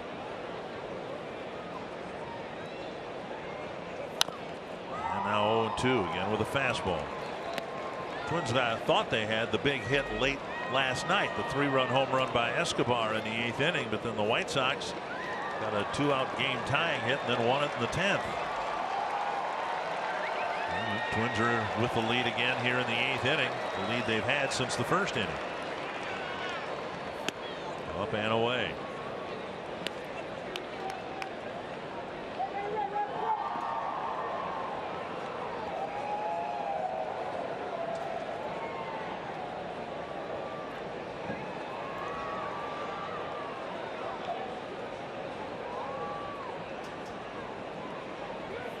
Right down the middle. Frazier looking for the curve, but he got the express. Yeah, he was definitely guessing for something else. Everything was away, away, away. He took a fastball right there. Frazier a little upset. Yes, he is. That bat might not make the trip to Detroit. Here's Garcia. There's the fastball. Just froze Frazier, and that happens from time to time. So big strikeout for Rogers. Garcia's hit the ball on the ground 3 times. Breaking ball missing. Reached on an Escobar error in the 2nd. Bounced to Sano in the 4th. And then hit another ground ball to Sano, reaching on a fielder's choice in the 6th.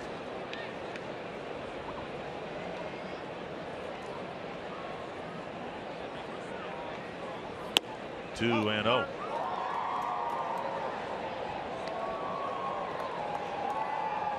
Rogers trying to pitch around a leadoff walk, and the Twins were the beneficiary of some bullpen control issues in each of the first 2 games. You gotta trust that fastball away. Just missed down and away. 3-0. Saladino on deck.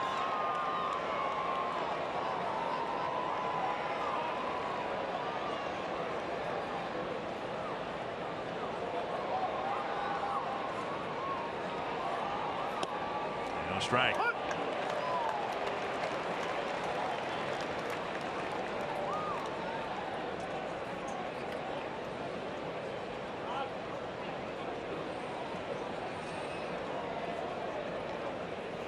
Three and 1 to Garcia. Dozier, or excuse me, Polanco has a go off the heel of his glove, and a run will score. He tried to backhand it, and it skipped right off the heel of his glove into center field, and Cabrera will score at 6-4. Boy, it looked like a tailor-made double play. It went right through the wickets. It looked up Rogers, and Polanco was there, but if the ball came up on him. An error charged to Polanco. Yeah, that ball's got to be caught right there. 4th error of the ball game for the Twins. Polanco making his 1st. Paul Molitor coming to the mound, and Rogers trying to get some big outs in the 8th. He only got 1. He struck out Frazier. Now the White Sox have the tying run at first with only 1 out. Another pitching change.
White Sox didn't benefit in the run column because of it, but Twins have given the White Sox their last 3 runs. Yeah, a couple errors in the 4th inning. One by Sano, and then Rosario's overthrow of Sano at third base on this play right here. And then it looked like Taylor Rogers, who was a little shaky here this afternoon, was going to get out of it when that ball was hit up the middle off the bat of Garcia, but Polanco unable to get that ball in his glove. So no RBI for Garcia, but Cabrera does score. Tying run at first, 1 away. And Michael Tonkin will come in. The runner at second is Borno. He's not a base stealing threat, so the reluctance the Twins have sometimes of using Tonkin in the late innings because he doesn't hold runners well, that shouldn't be an issue here. We saw the 4 errors made this afternoon, most since 2013. That's 76 errors by the Twins this year. That's the most in the American League.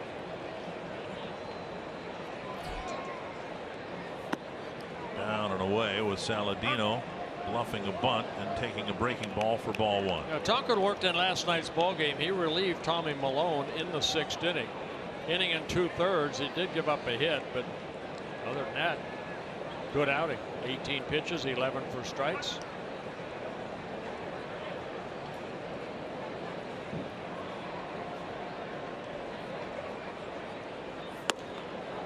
And now Tonkin can't find the strike zone. Tried the breaking ball, now a fastball up and in.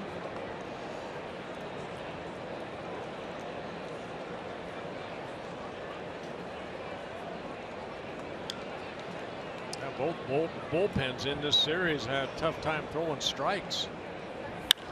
He flies center field. Going back is Rosario, backpedaling and now making the catch. Borno with a simple bluff, 2 down. Well, this copyrighted telecast presented by the authority of the Minnesota Twins and may not be reproduced or retransmitted in any form. And the accounts and descriptions of this game may not be disseminated without the express written consent of the Minnesota Twins LLC. Big out right there for Tonkin and the Twins. Narvaez will bat. The White Sox have pinch hitters or bench players Navarro, Abreu, Jose Abreu not in the starting lineup, and J.B. Shuck. Narvaez, a switch hitter, is 1 for 3 with an RBI. He picked up his first major league RBI in that 4th inning. Fouled over the Chicago dugout.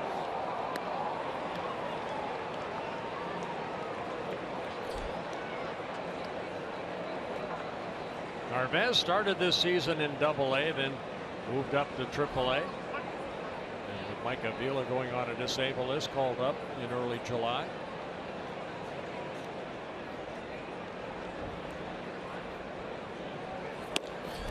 This month, July. I can't believe tomorrow's going to be August 1st already. Yep. Where is the season gone?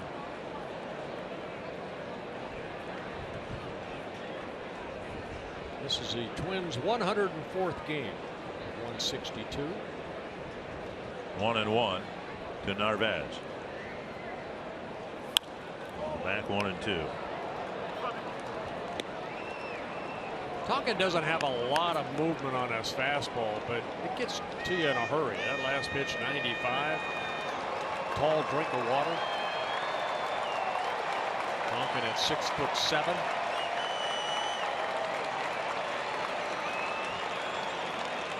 Jason Kubel's brother-in-law. Chopper and Sano. Oh. I don't know if he deflected it. It'll be another infield error. Sano going to his left, and he may have deflected the ball. And then Escobar didn't field it cleanly. And now the tying runs in scoring position. You see the runner, the ball, and the ball came up on Escobar, but kind of a shield right there between the runner and Sano. Give Narvaez a base hit. And now Neil Allen to the mound. That'll load the bases. Very shoddy defense by the Twins. 4 errors, and that could very easily have been ruled a 5th.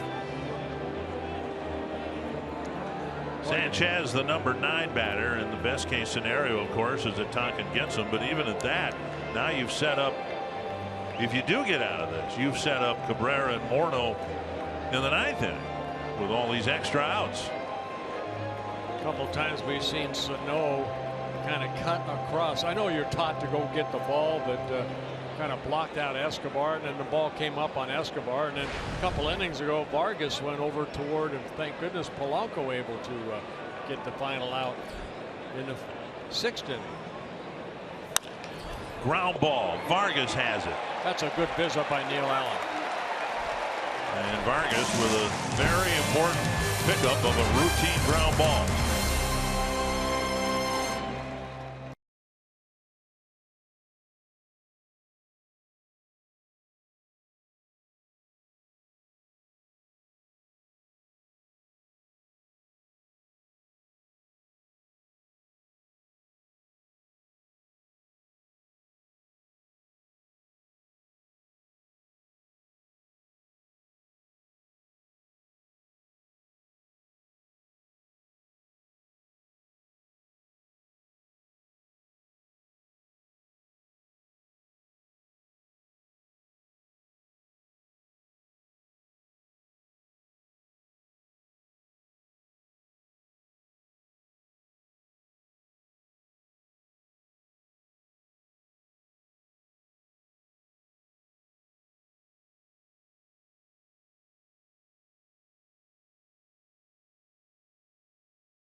Welcome back to the ballpark. Twins in the saddle, 6-4 as we head to the bottom of the 8th. Stay with us directly after the game for Twins Live, presented by CenturyLink. We'll break down another big game at the plate for Brian Dozier. He's been sizzling here in the second half. We'll also break down the performance of Mr. Ervin Santana. He's been in a pretty good groove, and even though he probably didn't have his best stuff today, he's in line for another win this afternoon. And we'll bring you inside the clubhouse and hear from the manager, Paul Molitor, the last home game, guys, before everybody heads out on the road. Let's hope it's a happy flight to Cleveland. Yes. Thank you, Kevin.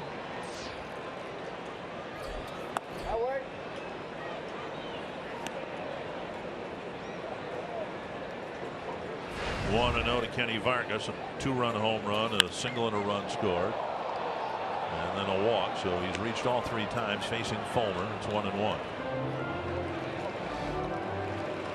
Yeah, Fulmer came in relief last inning. First batter he faced, it was Brian Dozier's home run, first home run he's allowed at this level. In his rookie season, just 22 years old. Swing and a miss, and it's 2-2. Vargas, Escobar, and Polanco hitting for the Twins here in the bottom of the 8th.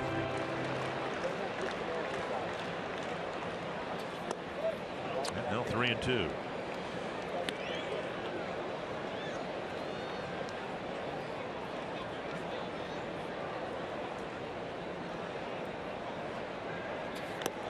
And Vargas takes his second walk, so he's reached all 4 times.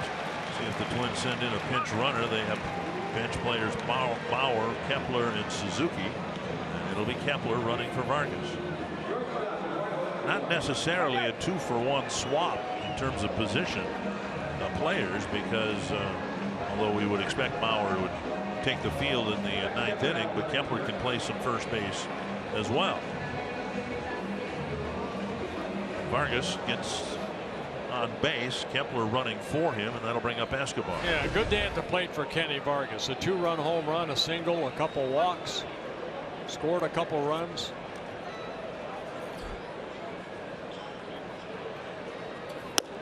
Strike over the inside corner.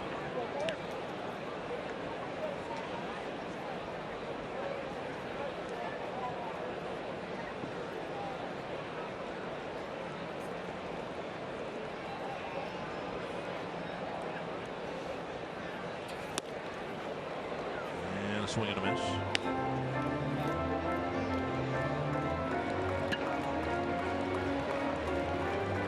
Escobar got the big 8th inning home run last night from the left side of the plate, giving the Twins a far too brief lead.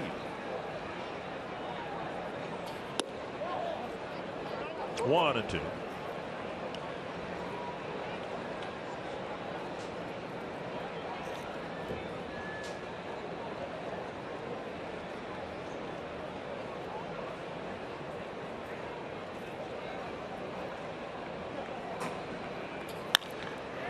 To center field, and he drifts over and makes the catch, 1 away. I'm going to bring up Polanco. See if the Twins now with 1 out decide to try to send Kepler to second base with a stolen base. Kepler with a couple of steals and 2 tries. Yeah, Fulmer looks pretty quick home. Everything he does is quick. Yeah. Now Polanco with an RBI double in the 3rd.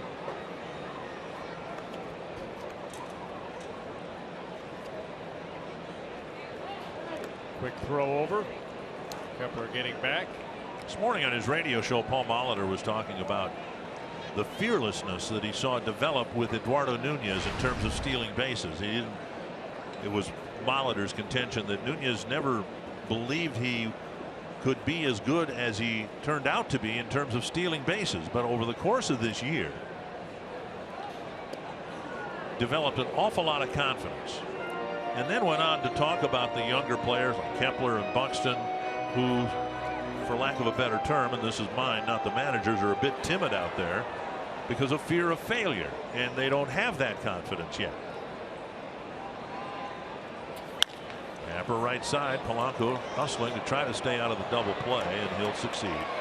You know, I was taught many years ago that if you are afraid to fail, you will never succeed. Okay. And that comes with, you know, trying. We're all going to make mistakes. What do you learn from those mistakes? We saw Sano, you know, make the error where he just kind of threw it nonchalantly up the line, but the next time he got the ground ball, what did he do? He planted himself and made a better throw. 2 down. Here's Santana. Polanco can run a little bit, not as fast, I don't think, as Kepler, but now with 2 outs, maybe he'll be asked to go.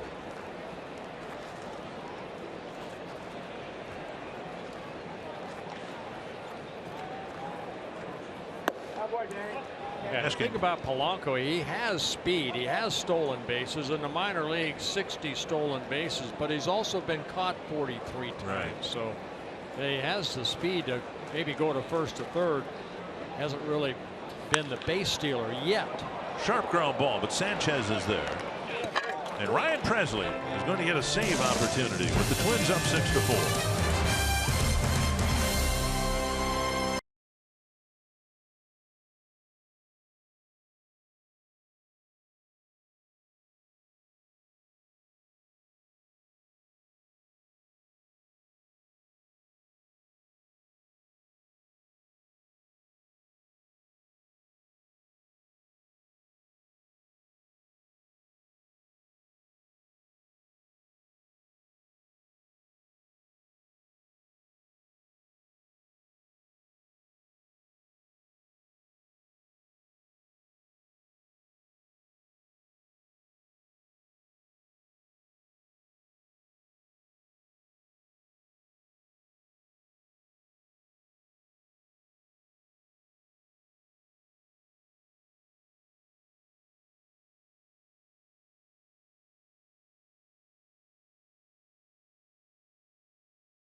Max Kepler staying in the game. He'll take over in right field for Danny Santana, with Joe Mauer entering the game at first for Vargas.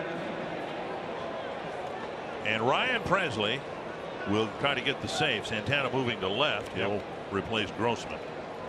And Ryan Presley got 6 minor league saves, but this is going to be a different deal for him. Adam Eaton in the box. Yeah, those minor league saves came a couple years ago when he was with Rochester.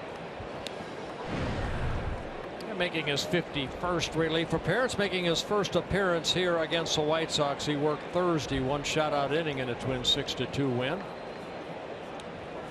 That over the Orioles. And now missing 2-0. And the most important thing, make that leadoff hitter swing the bat. No free passes here. Taylor Rogers made that mistake, walking Cabrera on 4 pitches, and Cabrera got a little help on an error, but he ended up scoring a run. 2-0. And a strike. Presley hasn't pitched in the last 2 games, but he did pitch in back-to-back games on the 27th against Atlanta and the 28th against Baltimore.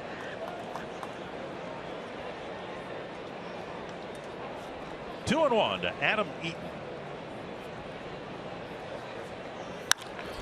Back to the glove, and Presley over to Mauer, 1 away. Nice to be able to field your position. His momentum takes him over toward that first base line anyway, and a nice big hop to Presley that he snared and got the first out. So very important out right there. And now Tim Anderson. And then it'll be Melky Cabrera.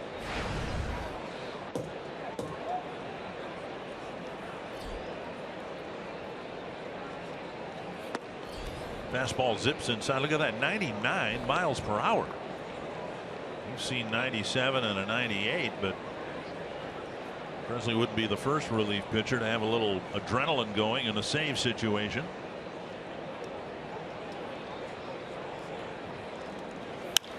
That's to left. And Santana with the catch. 2 down. That clocked at 98. First time I really noticed it, maybe no one had paid much attention to velocity prior to that, but when LaTroy Hawkins was a starter, he would usually throw 93, 94 miles per hour at the top end. As soon as they made him a relief pitcher, we saw 98 and 99.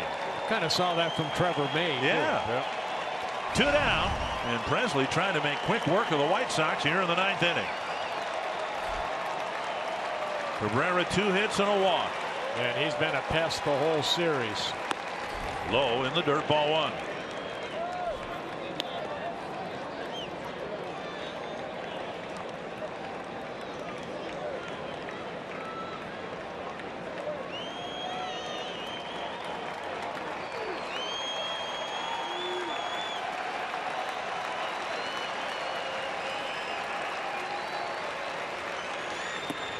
Low again. Well, as a closer, you know, you look at a 2-run lead compared to a 1-run lead, and I mean, that's the difference right there. Presley, go right after him right here. Make him swing the bat. No free passes. He came back and got Eaton when he fell behind. And now 2 and 1. And that's why, as anxious as everyone was in the 8th inning, that Tonkin was able to get the last 2 outs and make it keep it a 2-run game rather than 1. Yep. Yeah, Tonkin did a great job at getting out of that situation. 2 and 1 to Melky Cabrera. And Presley so far just rearing back and firing heat. There's a curve, and it's hit to left center field, and it's to the gap, and it'll go all the way to the wall, and Cabrera will have a double, and Morneau will have a chance representing the tying run. He threw him a curve in a good spot, and Cabrera's so hot he was able to drive it hard to the gap. That's his 8th hit in this 3-game series. I mean, not a bad pitch, a breaking ball down, but Cabrera hit it sharply and it kept slicing away. I mean, that's a fly ball, but he just hit it in the right spot. Good pitch right there. Cabrera went down. And ball slicing away from Rosario all the way to the wall. And now Morneau, who's had a good series himself. 1 for 3 today. Got a breaking ball and hooked it into right field for a single. His last time up. To the backstop. And it caroms up the baseline. And Cabrera will slam on the brakes at third. That was a dangerous play because of the carom. I don't know if it hit the signage behind home plate. I don't think Presley's a little pumped up right there. That ball scooted underneath the glove quickly of Centeno. Yeah, that hit the. Not even close to where he wanted it. CenturyLink signage behind home plate. For Presley, his 5th wild pitch of the season. Take a deep breath. This is no different than the 7th or 8th inning. Right, sure. That's what they say. 1-0 to Morneau.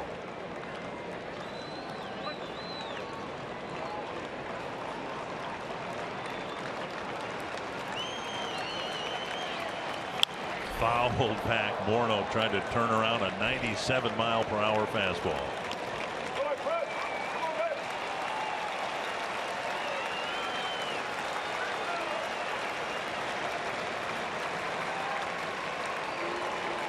One and one.